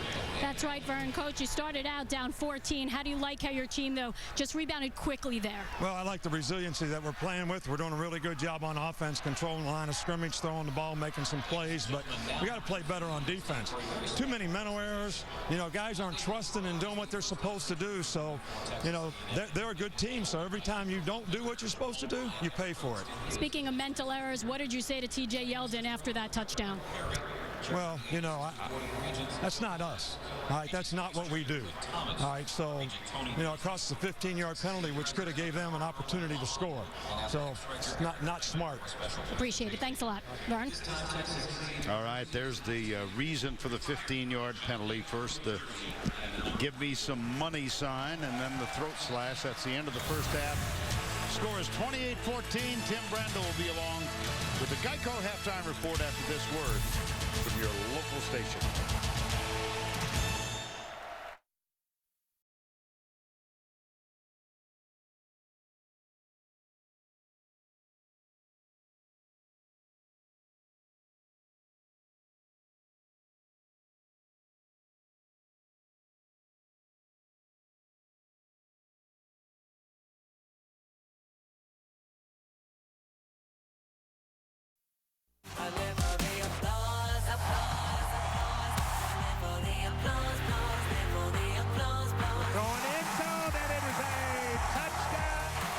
Touchdown. They're up by 13. It's caught by Alabama for a touchdown. She's got a touchdown. Intercepted. Touchdown for the good guys. That was the voice of Eli Gold, one of the good guys, so it all works. Moments ago, Tracy Wolfson with Aggie coach Kevin Sumlin. Coach, you got out to a quick start. You're up 14-0. They were able to find their rhythm, though. How do you make some changes in the second half to get back in it and get this 12th man going? Yeah, we got to make some adjustments defensively. We have to get them stopped. You know, the turnover took points off the board, gave them momentum. That was big. We just got to keep playing. Shore up some things defensively. We shot ourselves in the foot a couple times offensively. We got to continue to move the ball, make first downs, and get back in this thing. Got plenty of time to go. Appreciate it. Thanks. All right, Tracy, thank you. And you pointed out, Gary, earlier that A.J. McCarron does get the ball. He and the Alabama offense to start the third. And it's going to be difficult for A&M. You know, every time they move their safeties up to try to stop the run, and it's like checkers. It's not really complicated here. They go deep, or they throw the quick screen to the outside, and then they move them back and they pound them. You know, that's the formula, and that's why it's hard to stop these teams that can pound you and then go deep on you. But as Kevin said, there's still a lot of time. And that's the one thing he's got going. They need to stop badly, though. Bertolet will kick off. 2 men deep. This one is short and will be taken by Christian Jones. He's got a touchdown off a kickoff return already, and he gets this one out to the 37-yard line. Are you surprised at the sudden and quick turnaround in this game? Sure. I mean, Alabama answered it. It was tough. They're playing in this stadium. Right. A great crowd. You know, all the pressure on them. And that's why that drive by Manziel, he's a clutch, McCarron. He's such a clutch player. But, you know, Manziel arguably had a better first half this game than he did a year ago. Right. But Alabama's offense is making plays. And that's what you have to do against Manziel. You got to do something on offense. You're not going to shut them down completely with your defense. First down, McCarron threw for more yards in the first half than he has in any other 30 minutes of play in his career.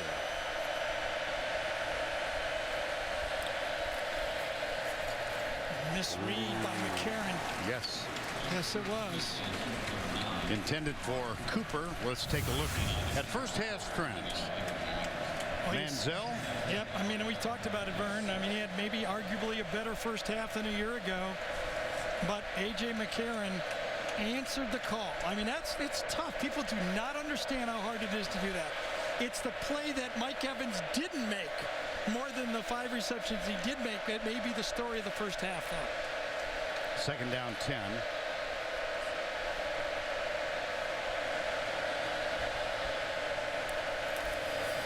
Yeldon. It'll be 3rd and long.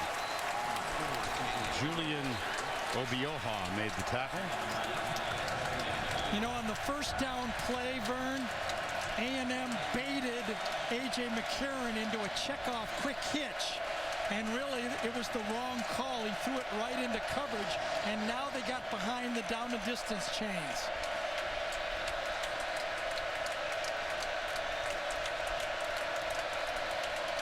Third and 10. Well, they come with pressure. They only got a 3-man line, but how many will they bring? Delay game? Nope, they moved. Ari Kwanjo, number 77. False start, 77. Offense, 5-yard penalty. Still 3rd down. Vern, let's go back to that first down play. You see the box was crowded. This guy was way up here when A.J. made the call, and then he came back to it.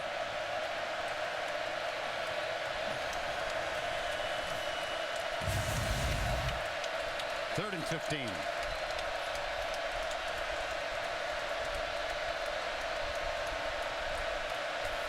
They bring only 3. McCarron crossing pattern, and he overthrew Christian Jones. So 3 and out. This is the way Alabama started the game with their first possession. Yep, the first call of the drive. When he checked out of the run play into the pass play, the disguised defense by A&M caused the 3 and out. Cody Mandel on to punt.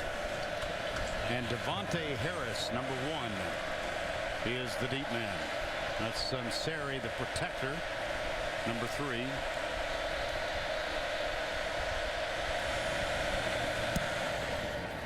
Low one. Very low. Returnable from the 25. Escapes the first, does Devontae Harris, and he gets rather nice return out near the 34-yard line, a 9-yard return after the 44-yard punt. And now Red Lobster presents today's scholar athlete. It's Jake Matthews, university studies with a minor in communication and sports management. Came back for his senior season, said he wanted to come back and play with his younger brother Mike, and he is a part of the very well-known Matthews family. Started that tree a while ago. Red Lobster's commitment to the investment of our future donates $1,000 to A&M's General Scholarship Fund. Here's Manziel. Adrian Hubbard. Very interesting. Start the second half same way they started the first half. A called run to establish the running game from the 5 wide receiver set. He's got 3 to the top, 2 to the bottom. 4-man rush. Manziel deep right side, tipped. Could be intercepted. Sunseri has it. Vinny Sunseri, who returned one for a touchdown against Vatek, needs a block, needs one more, spins. He's got a touchdown.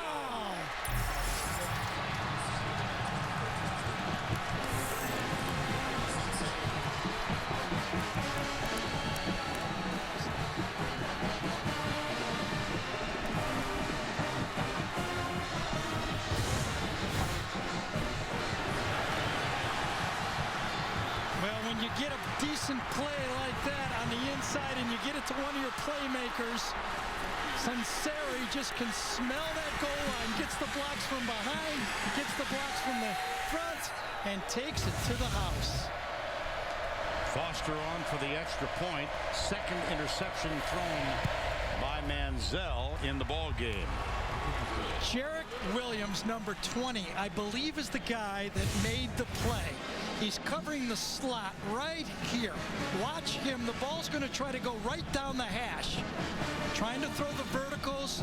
He takes it, turns around, finds the ball, gets his left hand up, and that's how Vinny Sunseri. What a play by Jarek Williams. Vinny Sunseri, son of a coach. His dad's on the Florida State staff.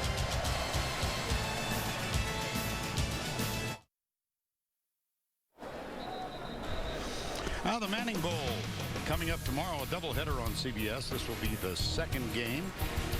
Of course, Peyton with the Broncos, Eli with the Giants. And in college, how did they fare? Peyton Manning at Tennessee, 11,000 yards. Eli Manning at Ole Miss, 10,000. Touchdowns about the same, each an overall first-round pick. And I can't mention these two guys without thinking about Archie and Olivia, their parents, and Cooper Manning, who was a wide receiver in high school and signed to play at Ole Miss, and then was diagnosed with a spinal problem, told to give up football, but he is a very successful young man who lives in New Orleans. Kate Foster. By the way, Jim Nance, Phil Simms, and Tracy Wolfson will be at that game. 35 unanswered. This is Lacriviante Gonzalez. Yes, he is. From behind, they got him at the 42.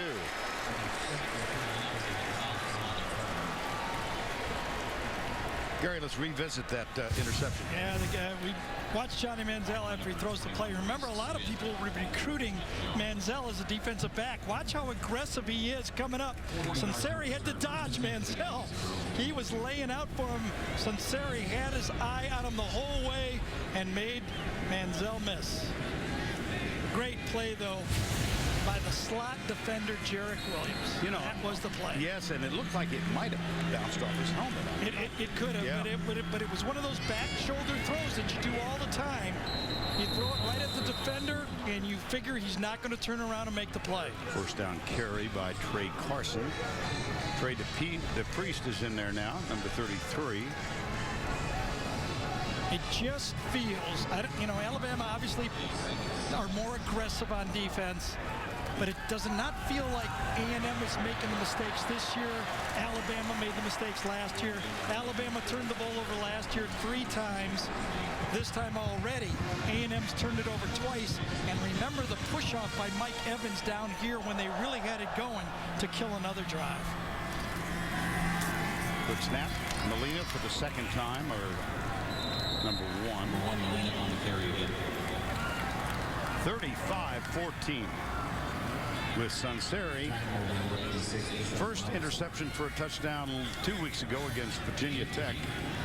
And then that brilliant creating piece of work that he just put together for 73 yards and the score. Molina again. And let's get an update on Dion Blue. Here's Tracy. Yeah, that's right, guys. One of the cornerbacks that's I'd have used on Mike Evans today is out for the game. He is on the sideline in street clothes with a boot on his right foot. And also defensive end Jeffrey Pagan. He was on the sideline for a while. They gave him an inhaler. It looks though he's trying to get back in, guys. Landon Collins is the injured member of the Crimson Tide. Wow, that's the second defensive back. You know, I mean, Tracy just told you about Blue, and now we got Landon Collins. I think that's him right there. Yeah, it is.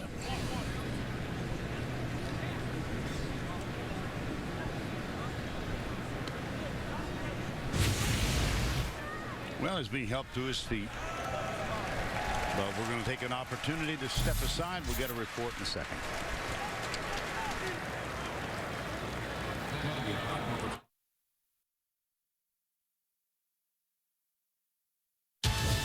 The Home Depot SEC on CBS is sponsored by Verizon,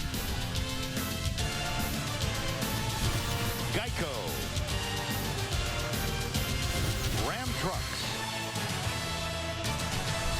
and by Bud Light. We're back at Kyle Field, 35-14. Johnny Manziel has thrown 2 interceptions in this ball game, both critical. And as we mentioned at the outset of the broadcast, he's become such a polarizing figure, and he has been in the headlines ever since he won the Heisman. The Manning Passing Academy, he was, as we said, A.J. McCarron's roommate for a while. He was kicked out of a Texas frat party. And then the most serious charge of all, Manziel accepted money. The charge not proven according to the NCAA. I think it was the ultimate hand slap. and he got suspended for one half of the first game. But it's called inadvertent action. Here's why. There's probably going to come back. But he is compelling, is he not, when he's on the field? Yes, he sure is, yes. Yeah. But, you know, the Alabama defensive backs are so much more disciplined this year against him than they were last year.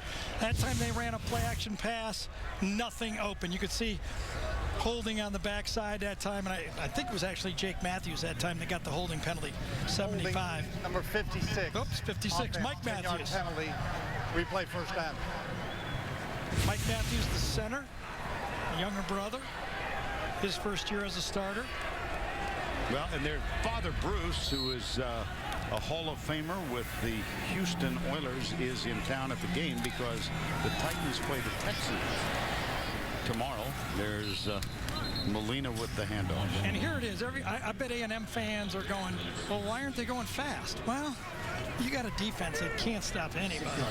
That's right. And you're like, how fast can we go? I mean, they could get 60 points if we go too fast. That's to match up your defense with a fast offense is tough. You know, some teams can do it, but you know, when you got it going your way, that fast offense looks great. When they score a couple on you, it's tough to slow it down. That was Nick Perry who left his feet. Interesting. What did Saban say to us last night? Do not leave your feet. Yeah, well, unless the guys, yeah, right. Unless you knock it down, then I'll let you do it. Okay. When trailing, and they haven't trailed a lot, 1 touchdown, 5 interceptions.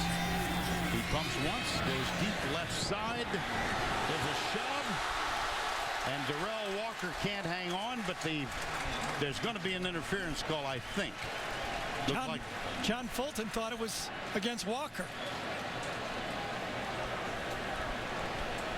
Perhaps. I don't think he's going to get that call. No.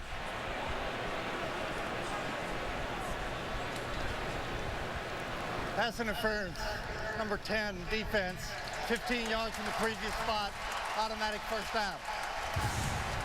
Tough game here so far for Johnny Fulton. You see a little bit of a pull right there on the jersey. You saw the pull on the jersey, and then maybe a push by Walker, but it was too late. Flag was already in the air by then. Yeah.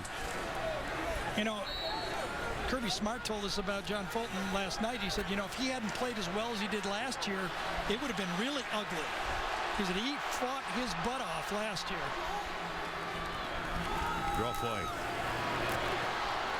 Trey Carson. Gang tackle.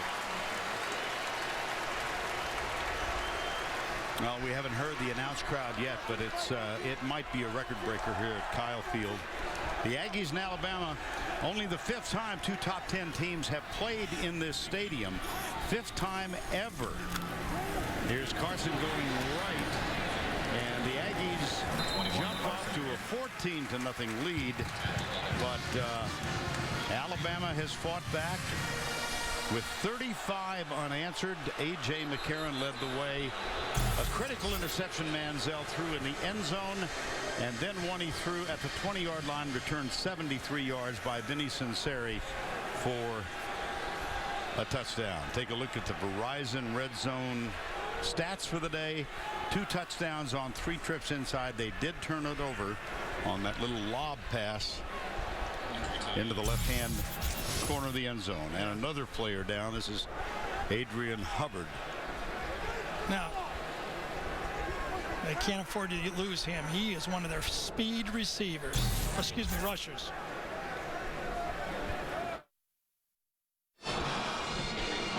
.45 to go in the third. Crimson Tide leading 35-14. Some injuries and the heat a factor. Let's check in with Trace. That's right. It is extremely hot down here. It is probably gotten up to about 100 with this blacktop right underneath these benches, and with the players going in and out, especially on Alabama's defense. We saw Landon Collins go down. He went straight to the locker room, as did Adrian Hubbard. It seems like they're going to maybe get some IV in them and get them back out here, guys. All right, Trace, thank you. Manziel and the Aggies on the Alabama 14-yard line. 5-man rush. Manziel across the middle. Got it. Touchdown. Malcolm Kennedy, number 84.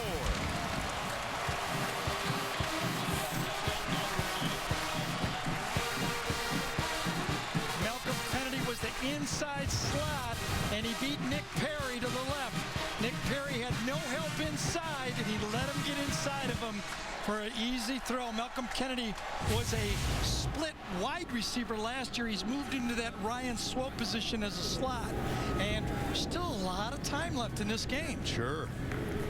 High snap. It is controlled, and Taylor Bertolette hammers it home. Well, that ends the gusher for Alabama, 35 unanswered points. Vern, here's the matchup right here. Look, there'll be no help inside, and he lets his receiver get right inside. Nobody to help. Lets him get inside. Easy throw. So Kennedy gets the touchdown off the arm of Johnny Manziel. That's a rather modest gesture. Now Johnny Manziel with a chance to catch a breath after the touchdown, and there was the gesture so much. Is this the money thing? Who knows? All I know is that Alabama's going to get the ball here, and even though they've got, it looks like a big 14-point lead, they got to score. This game, a lot of time less in this football game, and they know that they're tiring down. So they've defended a lot of plays, and they know a hot quarterback can get hot again. Okay? They've only run 3 plays in this half. Now, they did get an interception for a touchdown. Right. But, you know, their defense has been out there a long time. Time for Alabama's offense to give them a breather. Here's the boot from Bertolette. This will be Christian Jones. And he's brought down at the 16-yard line. Now, while we've got a moment, let's go back to Adam Zucker in the studio for this Ford update. All right, thanks, Vern. Marcus Mariota and Oregon tearing up Tennessee. Mariota over 450 yards passing already, 5 total touchdowns. They're still in the third quarter. Vern and Gary, the Vols can't wait to see Florida's offense. They're down 52-7 right now. Adam? That's mean. That's just mean. You just got no heart. I tell you, you know, if Stanford doesn't beat Oregon, who beats them this year? Yeah. McCarron, this is only the 4th play offensively for Alabama in the second half. Play action, rush from the corner. He's got DeAndrew White. And a nice little move by DeAndrew White to pick up the first down. He's had a good day. Yeah, I thought he started out a little high, but boy, he's clutch, isn't he? He's played in a ton of big games. Doug Nussmeier made some really good calls to get him going. This little quick screen, that's an easy play. Get another touchdown, but come on, a guy that's played in national championships, I don't care how many people are here, how loud it is, he is not going to be affected by this noise. Play action again. Right side, man open again. It's Christian Jones. Page is a really good thrower to the outside of the field.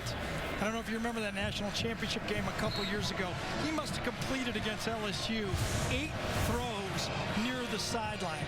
He's comfortable. He knows how to put touch on it. He doesn't gun any of them, and he really trusts his receivers.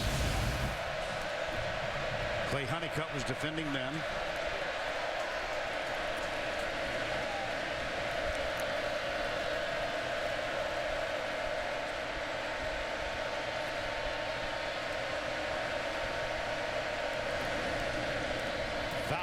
The middle. Boy, he is a load. He is. He's their Lacey this year. Yeah. He really is. Injured a year ago. He's going to be the, you know, that tailback when they want to pound. Nice block that time, by the way, by O.J. Howard, the freshman, coming around and pinning his man. Big Cyrus Kwanjo, also number 71, getting his block. Yeldon in the backfield now on 2nd and 1. At the beginning of this possession, Alabama had run only 33 plays to 51 for A&M. Here's Yeldon going left, cuts. TJ Yeldon, a good carry. That's a gain of 7. 25 play. Well, handcuffs, you've got Fowler, Kenyon Drake, D. Hart, and a couple of freshmen. They really like the prospects for these kids. Alty Tenpenny and Derrick Henry. Tenpenny has not played today, but he played a lot in the Virginia Tech win. First down and 10. It's Fowler.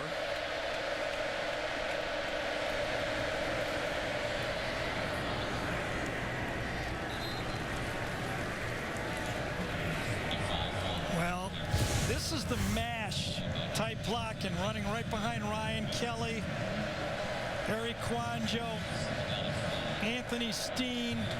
If Alabama finds that power, considering all the weapons they have, who can beat Alabama besides A&M still or LSU? Here's the pistol.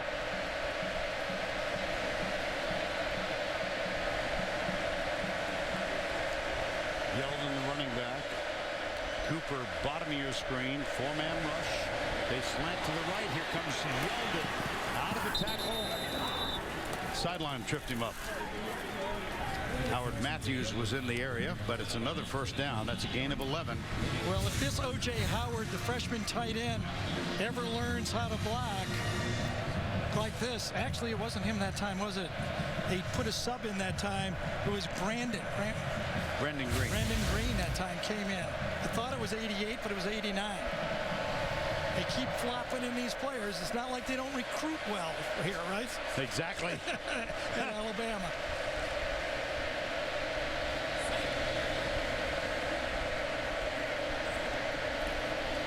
Play action again. McCarron. Flush to throw it away. Now let's go to the studio for this Heisman Watch presented by Nissan. All right, thanks, Vern. Brett Hundley putting himself on some watch lists.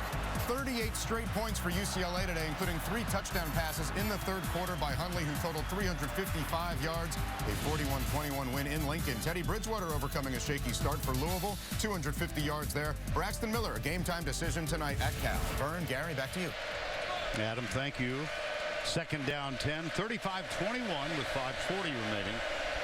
Third quarter. Yeldon goes right. Boy, he got a big block from Ari Kwanjo. This A&M defense, not the best we've ever seen. No, it isn't. And they're going to need, I think, more than that in this league. I don't think Manziel can do it the whole year. I mean, he's coming back for his second year as a Heisman, and you got it. Those are the guys, the quarterbacks, that came back in their second year. Not a lot of guys to win it, right? No. Well, the last guy to win back-to-back, of course, was Archie at Ohio State. You almost got to wonder if Manziel has to get in the SEC championship to win it again, no matter what his stats are.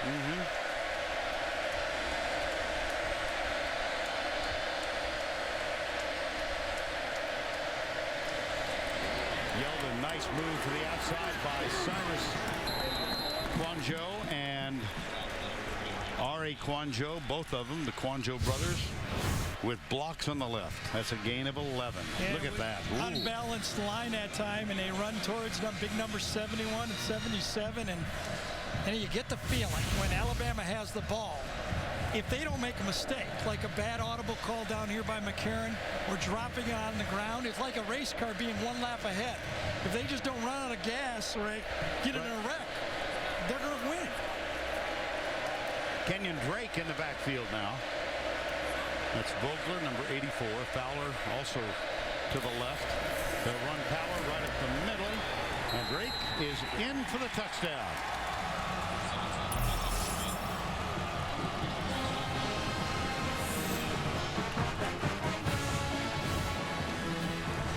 Let's see if his knee hit first. His first down play. Gashes it up there. I don't think so. It's close. He lunged forward. You can't tell if his knee's on the ground or not. I think that's a good touchdown, and I think that'll hold up. Yep, it did. Kate Foster with the extra point. Again, McCarron is the holder. Snap is perfect. And it is 42-21.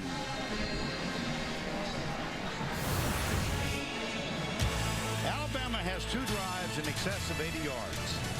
1 of 93, 1 of 83.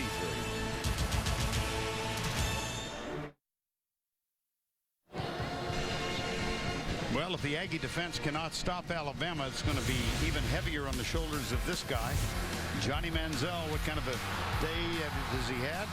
A little mixture, don't you think? Well, yeah. I mean, I think Manziel has done just about everything you expected him to do. He's going to make those high-risk throws. That's what you do in this offense. You see, even on the touchdown, how close that was to being tipped. So, you know, when you run the high-risk offense, you're going to get, you know, last time they played Alabama, no turnovers.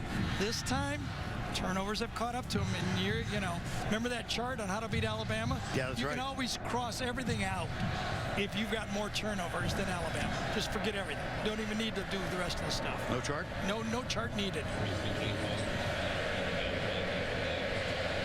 I thought maybe Saban would carry that gift you gave him on the sidelines, well, right? He might. Never know. Refer to it. Kate Foster will kick off. It's La Cliviante Gonzalez. Has a certain musicality to it.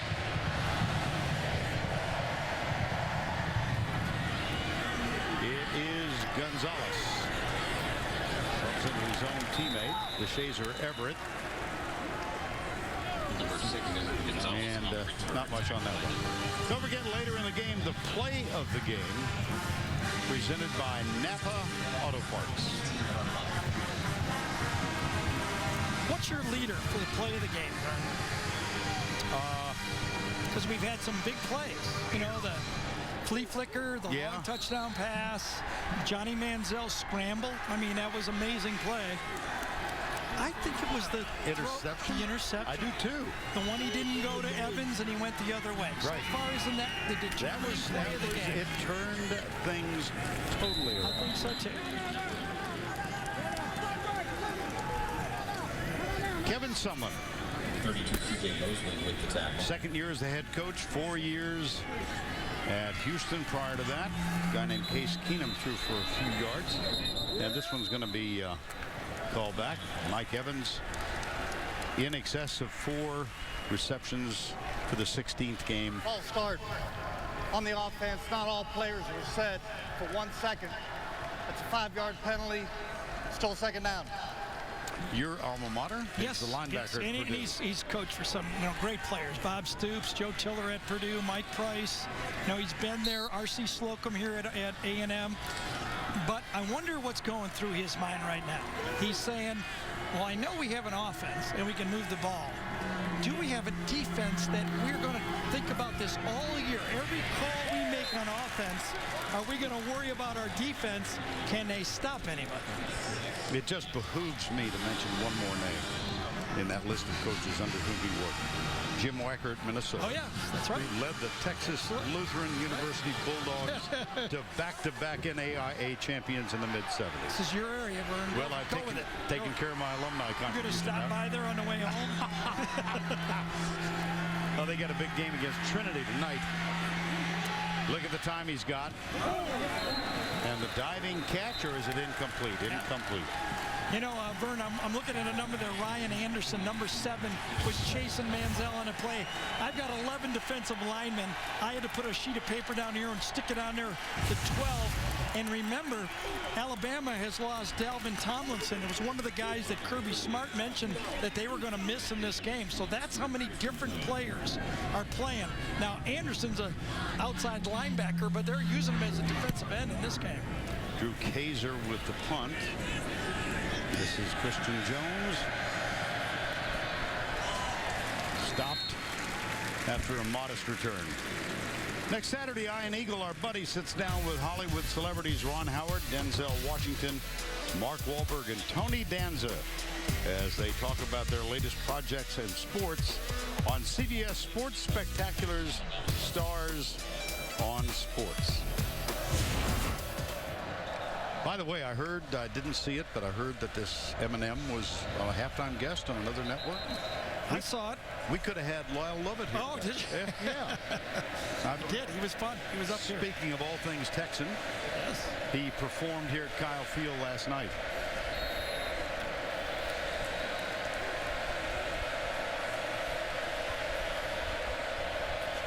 Kenyon Drake is the running back. 42-21.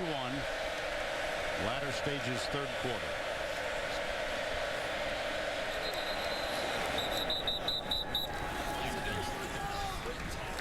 Snap, false start, 71 offense, 5-yard penalty, remains first down.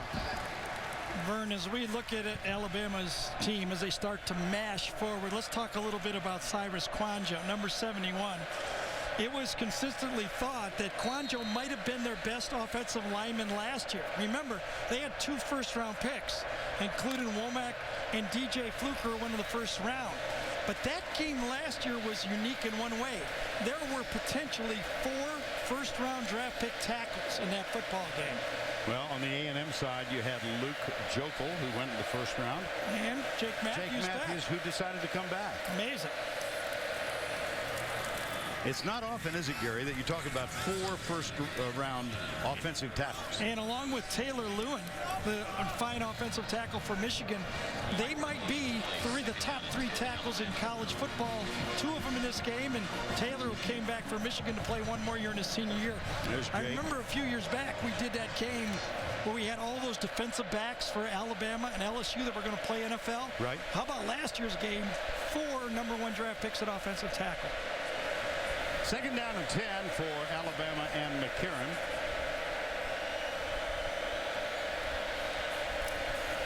They give it to Kenyon Drake, and he comes around the right side and follows one of the Kwanjo brothers. Kevin Norwood also out in front to help with the block, and it's another double-digit yard gain. That's good for a pickup of 11.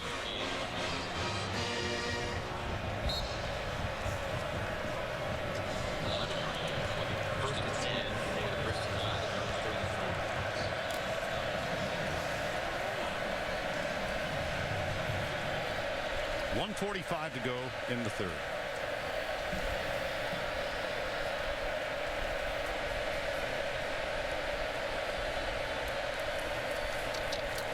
Kenyon Drake, nice little move to get around to Shazer Everett, and then he's tackled about 3 yards farther down the field.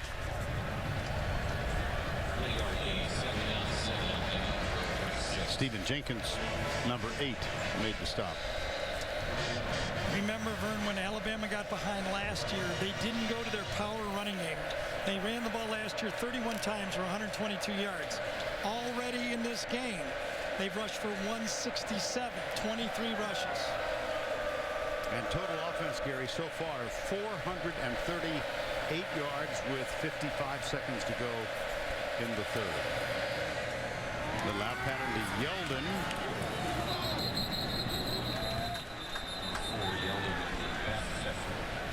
Yeldon had the big turnover last year, remember it, when that game when he put the ball on the ground. But so far this year, he's been a star. He's had 1 negative play, and that was after the touchdown. When he got up, he got the personal foul. But he catches the ball. We had him on a great block, remember, on a pass, and he is shifty and he is strong. 88 yards on the ground for receiving. And this probably will be the final play. It's a 3rd and 4.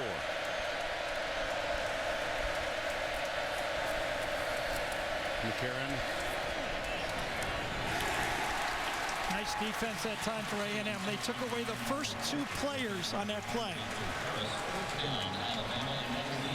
That was Devontae Harris defending on Amari Cooper. And we have reached the end of 3 here at Kyle Field before a crowd of 87,000 plus. We'll return to College Station right after this word from your local station.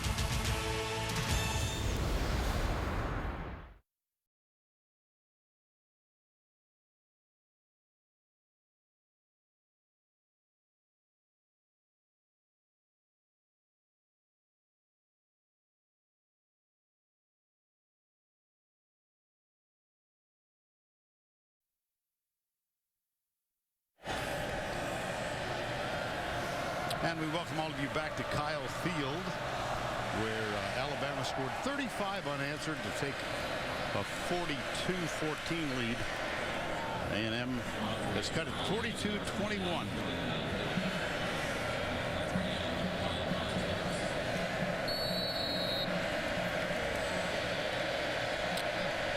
Deontay Harris awaits the punt. First play, fourth quarter. Vern Lundquist, Gary Danielson, Tracy Wolfson, and our entire SEC on CBS crew. Our first game of the year. Here's the punt. Oh, beauty. Mandel, fair catch. Whoa, he lets it bounce. And it'll come out after the touchback. Well, here we are, beginning the fourth quarter. It looked like a long time ago now that A&M was going to run away with this thing. Do they have a chance to come back? A game usually averages 12 possessions, Vern, so that means they're down 3 scores, 3 possessions. A&M basically is left now to play a perfect fourth quarter. They would have to stop Alabama every time, and they would have to score on 3 possessions and hope maybe for a fourth, but that would be a big deal if they got 4. In other words, you don't like their prospects. No, I don't think anybody does, but you got to start somewhere. You bet. Here's Manziel. Oh, brother. Horse collar? Yep. Right at the end of it. Jarek Williams. He kind of had him the whole time. Manziel was faking like he was going to throw, but it was a run-designed play, and you can see it. There's a classic horse collar. Personal foul, horse collar tackle, number 20 on the defense. That 15-yard penalty will be assessed from the previous spot. First down. You know what a lot of defensive coaches are saying is just watch Johnny Manziel use the straight arm and go to the face mask of Williams. And a lot of people believe that should be a face mask call the other way. He grabbed Williams' face mask, just happened to be an Alabama player this time, and really, Williams reached for whatever he could and made the tackle. Manziel got the receiver. Laquidiante Gonzalez. Tackle made by Reggie Ragland, number 18. 444 to 399. Yeah.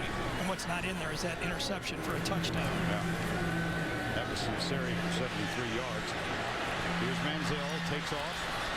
Oh, look at that move. Hello. Tackling air, getting a block downfield.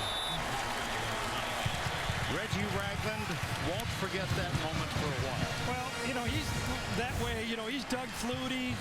He's Fran Tarkington. He's Roger Staubach. When you get into the secondary, he can make guys miss. There's just too much space.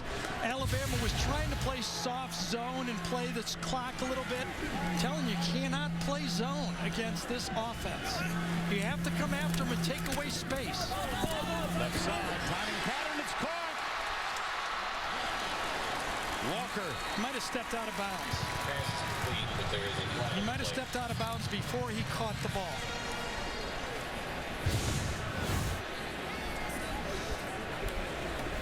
Oh, I think he did. Oh, he did, yes. But now you wonder was there interference after the fact? Boy, Johnny Fulton's ready to go home, isn't he? Yeah. Complete opposite kind of day for Fulton against the Aggies. He was so good last year. Here's Tom River. The penalty was for a receiver out of bounds being the first to touch the pass. However, he was forced out of bounds. Therefore, there is no foul. The reception is good. First down.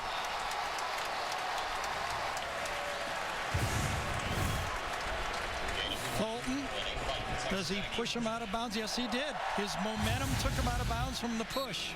He did not try to avoid him and go out of bounds. The momentum of the push pushed him out of bounds. Into the end zone, touchdown, Malcolm Kennedy. Well, yep. There's one possession. That's right. A perfect fourth quarter is what they need. That was so easy. Nobody even covered him this time. Vinny Sunseri tried to get there late, but it was a total bust.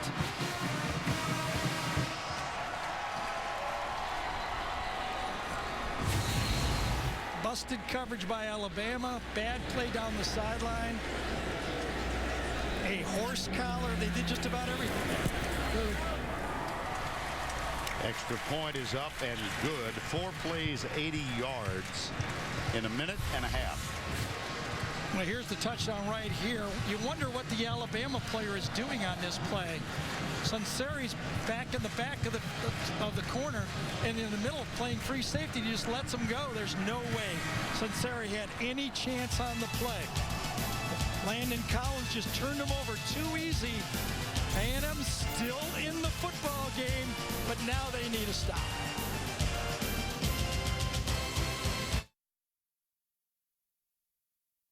And now it's time for our Geico game recap. Teleboo's all A&M early. Here's Manziel bumping into a teammate, flips it out, caught, touchdown. Then Ben Molina on the next possession, 1 yard. Aggie touchdown, they're up 14-0. But then the Crimson Tide with 28 unanswered.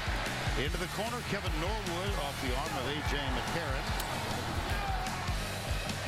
Here's McCarron again, T.J. Yeldon. There was an unsportsmanlike tacked on for undue celebration, unnecessary celebration. And then one of the key plays in the game, this defensive job by Jarek Williams and then Vinny Sunseri. Swivel hips by Manziel, 73 yards, touchdown on the interception. Kennedy with a 14-yard reception. Alabama comes back with Kenyon Drake for 3 yards and a TD. And then just a moment ago, it was Manziel to a wide open Malcolm Kennedy in the end zone.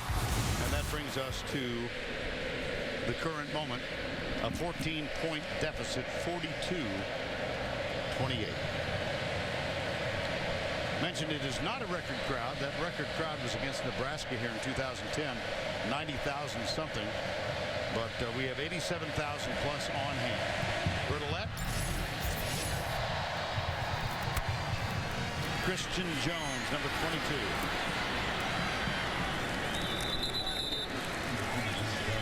Well, Gary, as good you as said perfect drive, and that was a pretty good one. It was, but it got some help. Jarek Williams got the horse collar right there. That would have been a big stop if we really got behind the chains. Here's Johnny Fulton pushing the receiver out of bounds. Could have been called the other way had he not shoved him. He just let him, and then finally busted coverage in the back end, and Kennedy gets a touchdown. As good as A&M is, you can't give him any help. Right. It's funny. I mean, A&M's offense, you can see them putting 2 touchdowns on the board easy. Pressure is still on this Alabama offense. McCarron rolling out after the play action. And here's DeAndrew White, number 2. I think he was down before the fumble. Devontae Harris covering. Well, you can almost bet Alabama needs a play. They come back to this bootleg crossing series that they love. They get the guy in the flat, and they get one of their speed receivers coming across, and this time it was White. I don't think the coach is very happy. He knows how big this drive is. He does not want to get it making a 7-point game. Clock stopped. Don't you have the feeling against most teams Alabama will be grinding it out right now? Yes, I do. Now they want one more touchdown. Whatever the conversation involved, the riddle has been solved.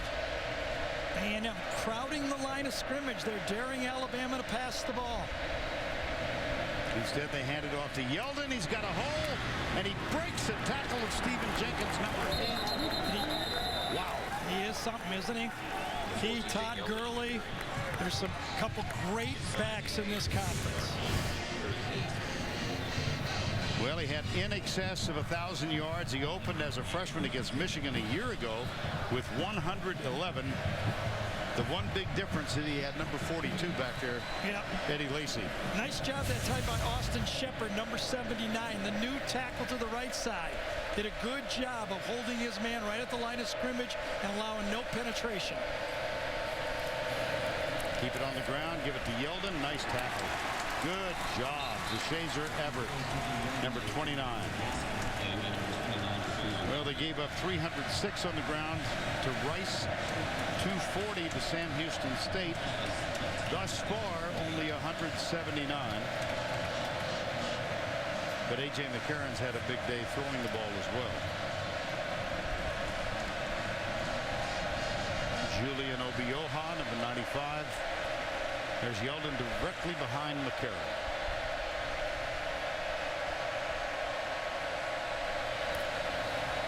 Yeldon. Nice block in the corner from Shepard again. Austin Shepard. Late flag. Flag is down. Wonder if it was hand to the face mask because somebody lost their helmet in the middle of the play. Alonzo Williams will have to leave the field, losing his helmet.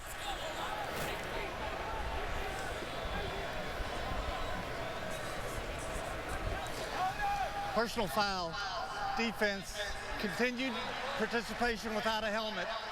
That's 15 yards. Oh my. Oh my. That's the rule, but it's so instinctive. On offense, as soon as the ball carrier loses his helmet, they blow the whistle. But on defense, I guess you have to stop.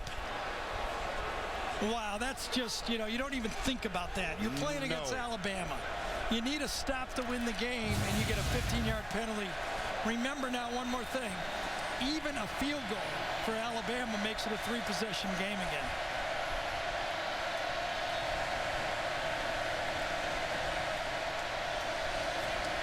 So Alonzo Williams on the bench.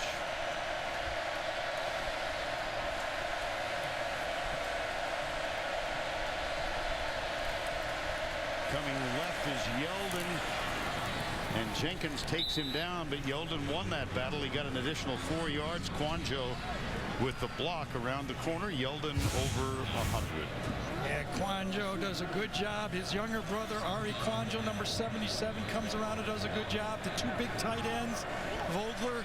If I'm A.J. McCarron right now, I'm saying, guys, hold on to the ball. No penalties. Okay, we've got to have at least 3. We're going to smash it in for a touchdown. Let's not hurt ourselves here.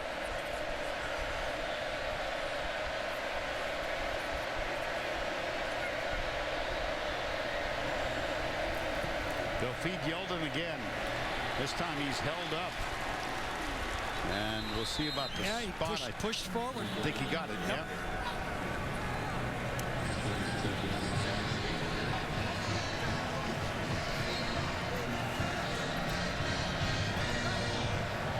That was a tough penalty for A&M. I mean, it would have been 3rd down play.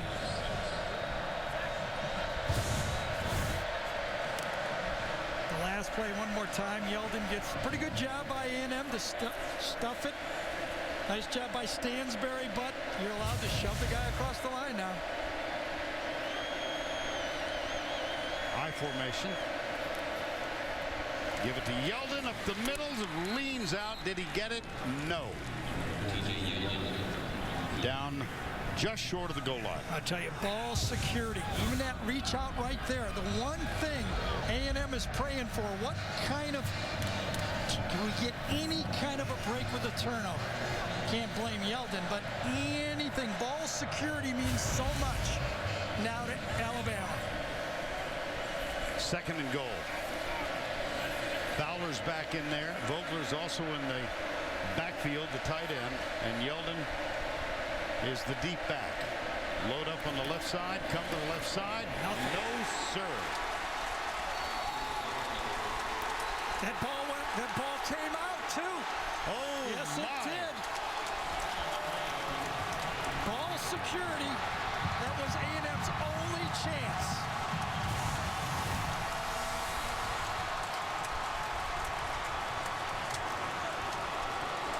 Popped out. You could see it.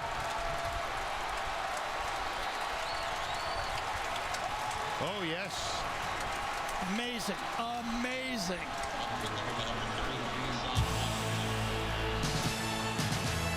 Fumble recovery by Sean Washington.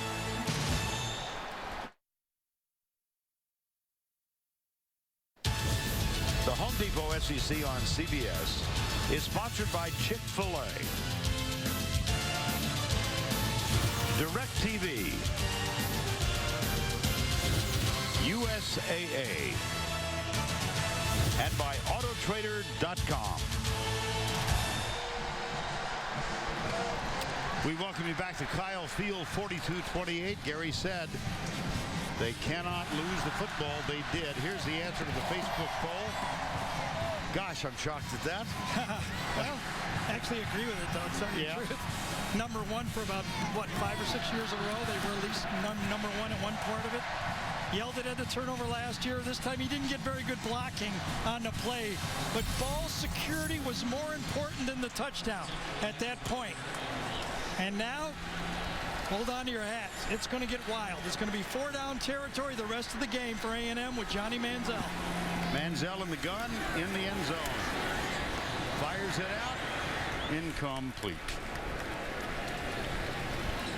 8:37 to go. Both teams, all 3 timeouts remaining. He's passed for 308, run for 90. 3-man down for Alabama. They rush 5, and they get Manziel. Great call by Kirby Smart. He ran the field blitz. Landon Collins got him. Right into the running play that time. He anticipated, and he got it.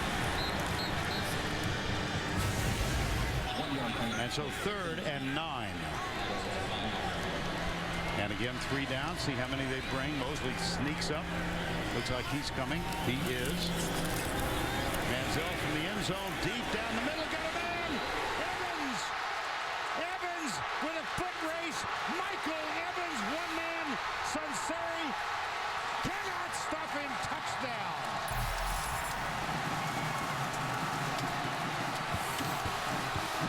He's the magic man.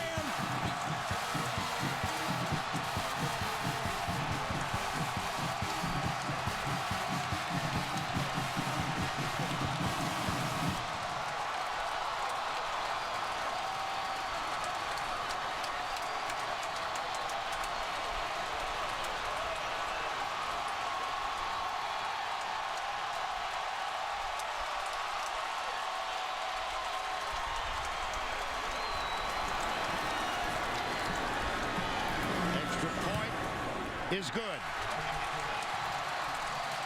Well, one thing you can say about Johnny Manziel, he's a quick learner because he went back to the best matchup on the field for Texas A&M.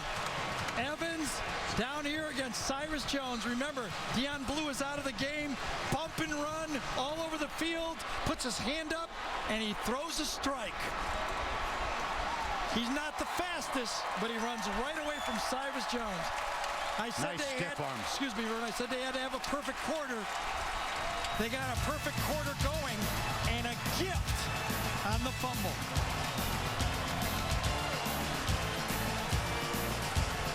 That's Evans. This is Manziel. It's a 7-point game.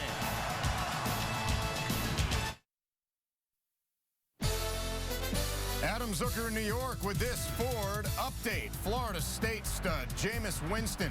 6 touchdown passes, only 5 incompletions today.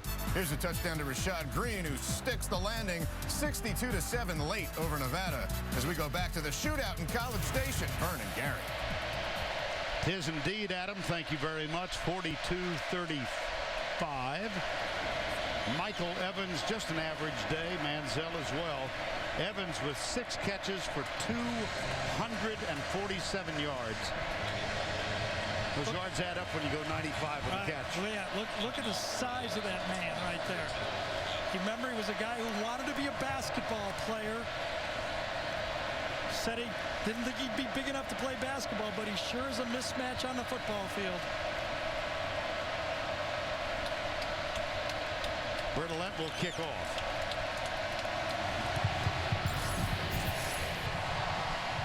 Made a mistake. Yep, made a mistake. Whoa.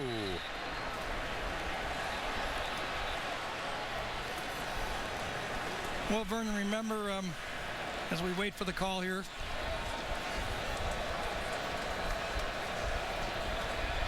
free kick infraction, kick out of bounds. Ball be placed at the 35-yard line, first down. We were speculating on the play before that Yeldon was a little loose with the football, and security was more important than a touchdown at this point. But boy, big hit coming from the secondary that time. Oh, it was a linebacker. Robert Foster made the hit. And then the 95-yard pass on 3rd down and 8. Was it 3rd and 8? 3rd and 7? I believe all. Yes. And now, we said there was a lot of pressure last time. There's even more now.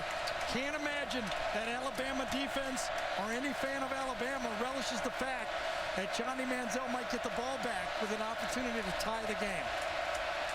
What a football game. We said it had to be perfect. They're on their way so far. Yeldon going right, has a lot of room. It's another double-digit run, 12 yards that time for Yeldon. DeShazer Everett, number 29, who had that critical game-saving interception in Tuscaloosa last year with the tackle on that one. Now Nick Saban would take a 4-minute drive and a field goal. Sure. DeAndrew White, top of the screen. Amari Cooper has not had a big game.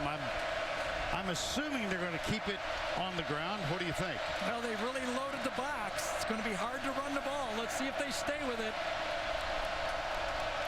Yeldon, the running back. They give it to him. He comes left. He's got some room. Stephen Jenkins up high with the tackle. And Ryan Kelly, the center, pulled and led him around. Sure did, Vern. You're exactly right. Number 70, Eric Quanjo slams down, and Ryan Kelly fits with the block, and that's where Yelly goes right in there, and Quanjo just, the other one, Cyrus just shoves his man right out of the picture almost. It's another 1st and 10, and the clock continues now under 7 minutes.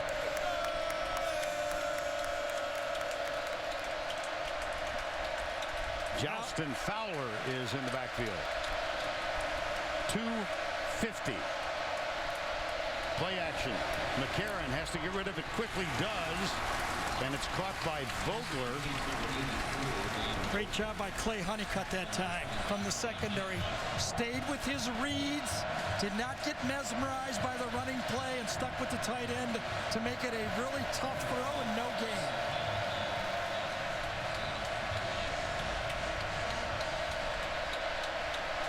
Bama bleeding the clock. They want to snap it under 5 seconds each time. It's at 10 right now. McCarron under center.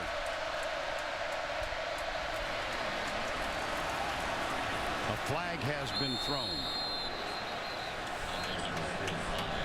Clock will stop with 5:55 to go. I wonder if it was a illegal formation. Something wasn't right there. It's on Alabama.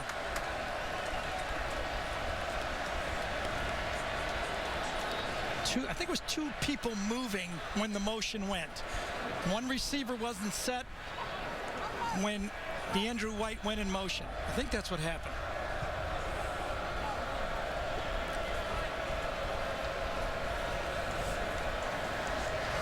Illegal shift, offense.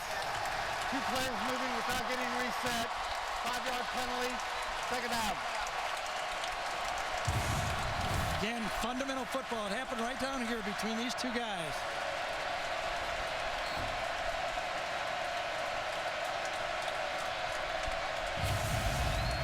th penalty against the Crimson Tide. 5:45 to go. 2nd down, 15.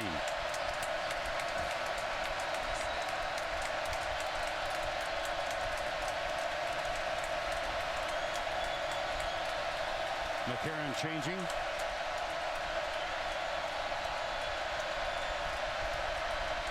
Four-man Aggie rush down the middle and caught by O.J. Howard. Wow, what a great call.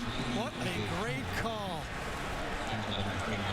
Under the pressure to be able to throw this touch pass, went to the true freshman. O.J. Howard, middle of the field was open. That's where the ball was supposed to go. And they went to the freshman in one of the clutch plays. Now you believe you're in field goal range. Again, hold on to the ball. I'm thinking about A.J. McCarron who was called game manager so often, he said, that's really my first name. He is no longer considered just a game manager. You know, on the other hand, if you're Alabama, you don't want to put it in the, you know, on the toe where you're just one kicker. If he misses, you think you can stick it in there for a touchdown. Look at Fowler pile drive over left guard. Kellen Williams was up in the offensive line then, number 63. They still want to go left when they really need the yards. Don't they want to go left? Yeah. Well, with those Quanjo brothers over there. Yeah. Bad. That's not a bad option, is it? Look at them work on the clock now, the Crimson Tide. 4:18 to go at a 2nd down and 2.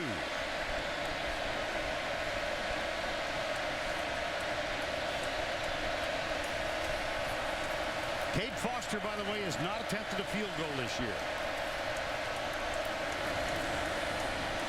Yeldon. 1st and goal. Remember, a year ago they had Jeremy Shelley, who kicked in short, and Foster the long-range field goal kicker, and Johnny Manziel hoping to get at least one more chance. A.J. McCarron.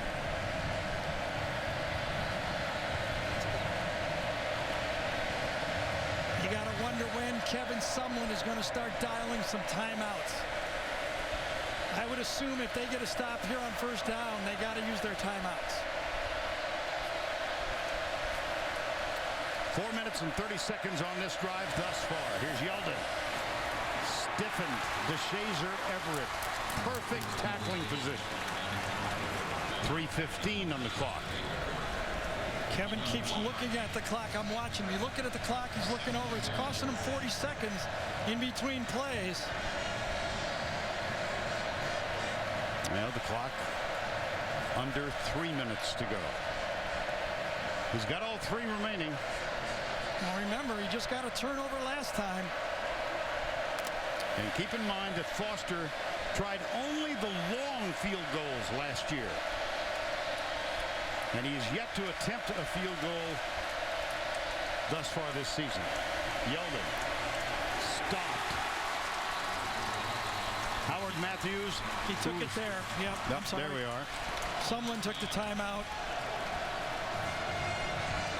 And he takes the first with 2 minutes and 34 seconds remaining in a fairly exciting game.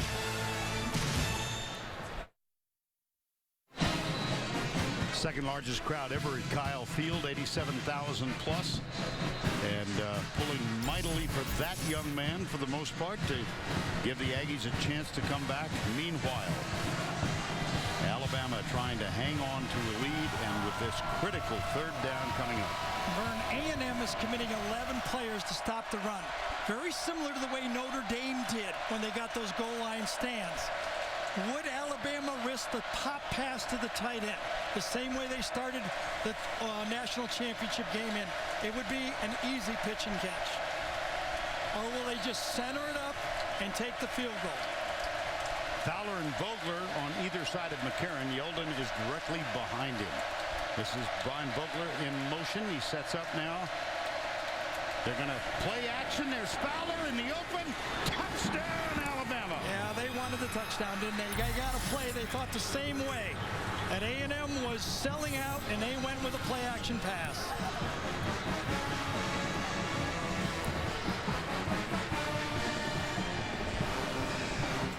Part of that call is the respect Nick Saban has for Johnny Manziel. Now here's McCarron and Cade Foster for the extra point. Nope. Motion. Yes, See the right guard? Yep. That was Quanjo. 3rd one of the game. An offense, 5-yard penalty, still have the try.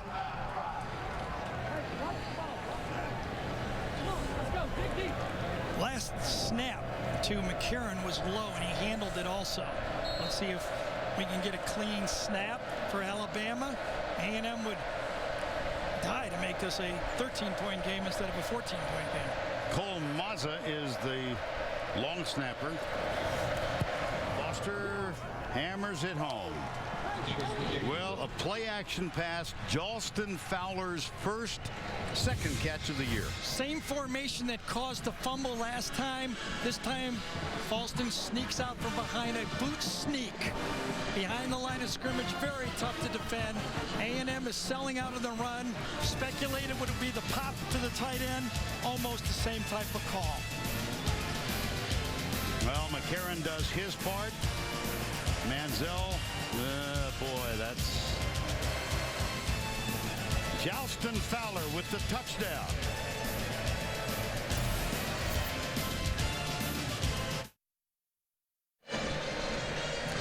We welcome you back to Kyle Field, and a reminder to stay tuned for the Jeep postgame show coming up on CBS Sports. And let's go down to Tracy Wolfson. Guys, right before that touchdown, A.J. McCarron actually called his coaches back out onto the field. It seems as though he might have called that play himself. Nick Saban afterwards giving him the handshake. We'll have to ask him after the game if they pull out this victory, guys. It was either him or Barrett Jones, right? Remember that when Barrett Jones made that? That's right. Good for A.J. He felt, when you tell the coach that, you're telling the coach, I got it, coach. I won't make a mistake. Trust me on this. If it's not there, I'll just eat it, put it in the middle of the field, we'll kick the field goal. 26-2 as a starter, second only all-time at Alabama to the record of Jay Barker back in the 90s. It's about to go to 27-2, unless Manziel has more magic, and he might. But they've got 2 timeouts left and 2:28 on the clock, and they'll start after the touchback. On your left, McCarron. On your right, Manziel. Well, there was speculation. Could Manziel do it again this year? You know, all the focus. I said, come on, this guy loves the big stage. I mean, he relishes in it.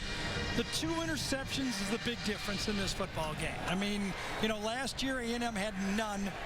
This game, they had those 2 interceptions. That's probably the difference in the football game. Sure. Well, one, they were knocking on the door, and he was intercepted in the end zone. The other was returned for a touchdown. Cyrus Jones, and then Sunseri, 73-yard with a touchdown return. Here's Manziel, still, and finally finds Ben Molina, his running back.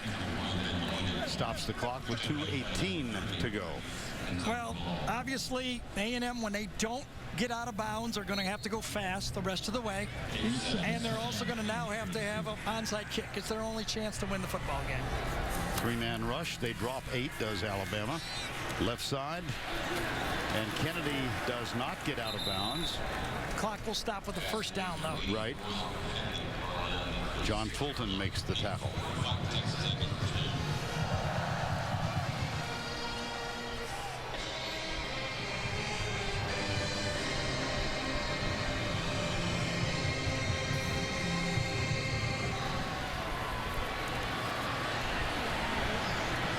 Look at the time he has. And he goes left and overthrows Darrell Walker. But look at the discipline of the Alabama back 8, because they're only rushing 3 now. They are not, you know, taking their eyes off their receivers. They're making everything happen in front of them, or at least they should the rest of this game. Second down 10.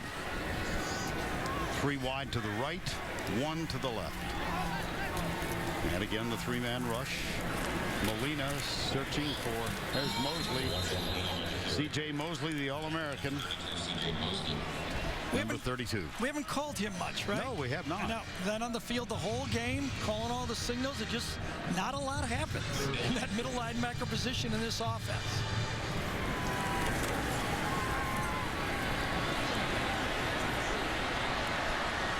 Here's Manziel. Hit from the backside by Jeffrey Pagan. That's another first down, and they'll stop the clock to move the chain. I think A&M, they must have had a receiver hurt. They've got 1 timeout remaining, 1:15 on the clock, and they trail by 2 TDs.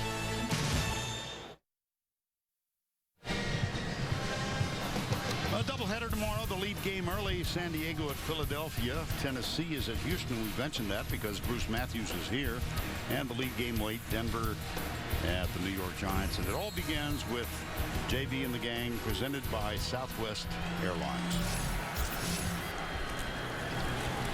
Again, the three-man rush. Manziel completes it to Laquidiante Gonzalez. It's fumbled but recovered. Now they want a personal foul called on. I don't think so. No. He was just trying to jump over him so he didn't hit him, basically. Molina recovered it. 50 seconds to go.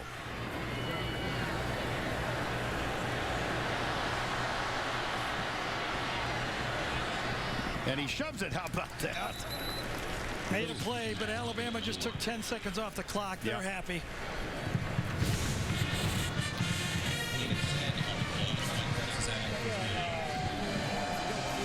Looked like a shortstop trying to make the connection to second base. Manziel for 428 through the air today. Big one was a 95-yarder.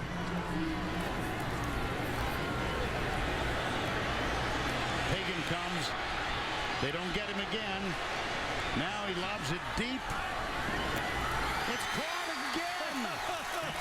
Mike Evans again. It's just the offense. I'll tell you what, if they get one throw to the end zone, I like the odds of Evans, don't you? I think so. You'd be better off taking interference on that play and letting them have the ball down there. 27 seconds to go.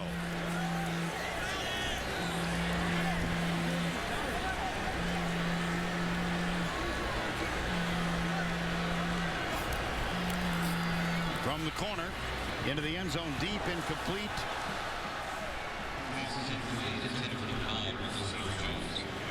Ricky Seals-Jones, highly touted freshman wide receiver who's not been a factor in this one, did play in the opener against Rice. Look at everybody's Manziel. tired. Yeah, they're gassed. Everybody's gassed. And A&M can't replace their guys now. They're too important. Manziel, Evans, they got to stay on the field. Evans can barely catch his breath, but he only has to go 2 yards down here to get into the end zone. Blitz. Left corner. Kennedy. Touchdown, Aggies. But we're going to get an onside kick, aren't we? I believe so.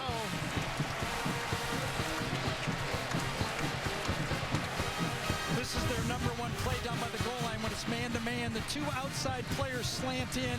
The inside slot goes to the corner. If there's nobody back in the corner of the end zone, you throw it for the pylon. Now Bertolette for the extra point with 15 seconds to go.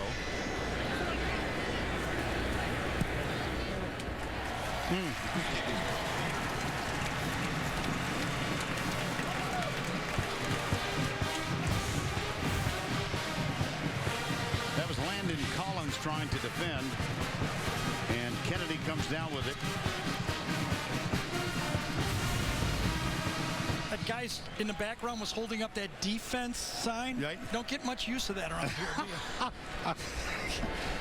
do you? That one's not going to wear out real fast.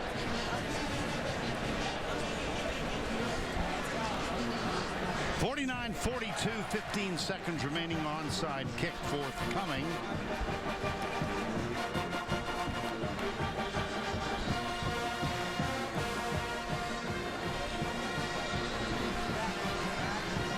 Nick Saban's team goes back home next week to take on Jim McElwain, their former offensive coordinator in Colorado State. And the Aggies, their fourth game in a row at home. They will be here against SMU. Hoping against hope for a successful onside kick. And if that works, maybe two plays, maybe only one. If that works. They've got a timeout left. Right.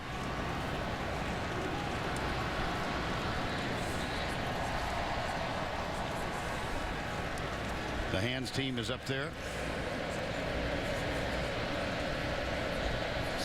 Somebody better give Mike Evans some oxygen so he can be the guy on there in case they get the onside kick. Well, they've got 10 men up, 1 man deep. Right, they got 2 kickers. They could kick it either direction now. They're going to, look at this. Both guys going from opposite angles. Right. Kyle Saris is on the near side, and that's Bertolette with his arm in the air. Only 1 guy in the middle, though. They come to the right. Amari Cooper, pretty good guy to have the ball in his hands.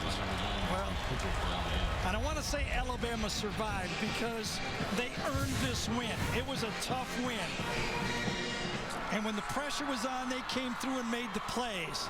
But you can see, against this offense, you make a turnover, and you got to give Manziel the ball back. Now, 42 points, the most points allowed by Alabama with Nick Saban as the coach. Now, Johnny Manziel trying to encourage his teammates. You saw the grimace on the face of the All-American Jake Matthews, and they will take a knee.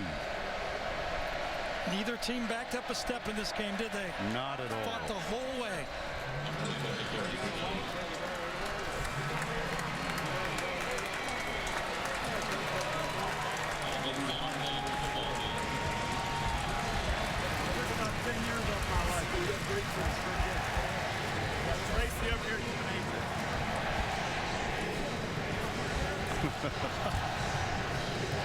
Saban said you just took 10 years off my life. Oh, goodness. Well, there's Manziel. The respect among absolutely competitors. A.J. McCarron behind Howard Matthews, who had a big day defensively. He had to because they were getting into the secondary so often. And Nick Saban and Johnny Manziel with a brief exchange at midfield.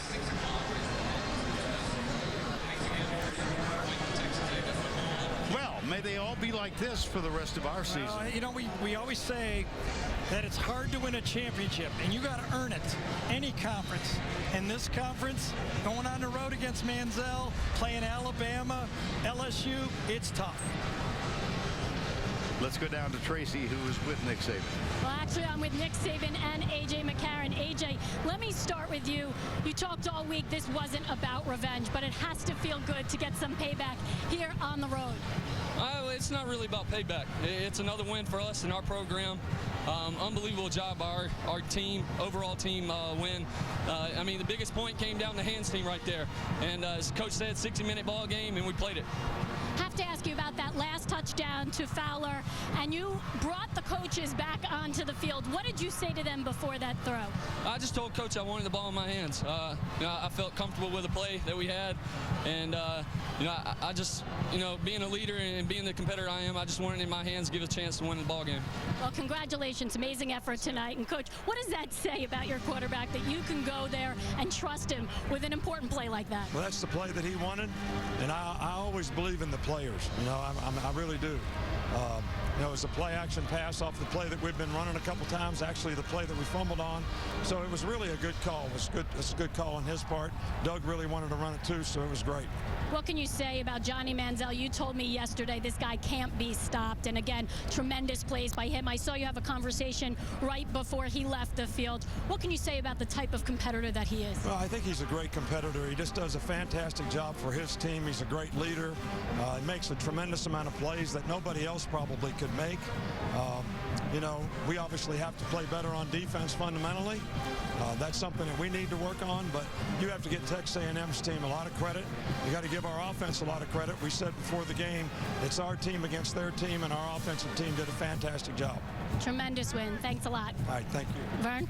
All right, Tracy, thank you. Well, the Crimson Tide band will enjoy the trip back home. The handshake between a guy who used to be called the game manager. Yep. Not anymore. He respects Manziel, but he likes his own quarterback. I'll tell you that right now. And now it's time for the play of the game presented by Napa Auto Parts. With the call, here's Eli Gold of the Crimson Tide Radio Network. With 13:03 to go in this third quarter. Straight drop Manziel. Looks right, pumps, throws long, looking. It's tipped in the air. Intercepted Alabama. Sunseri has his second pick of the year. He's to the 50.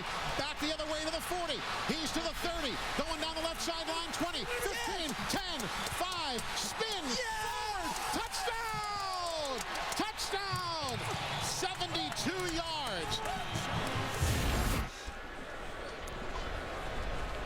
it was something.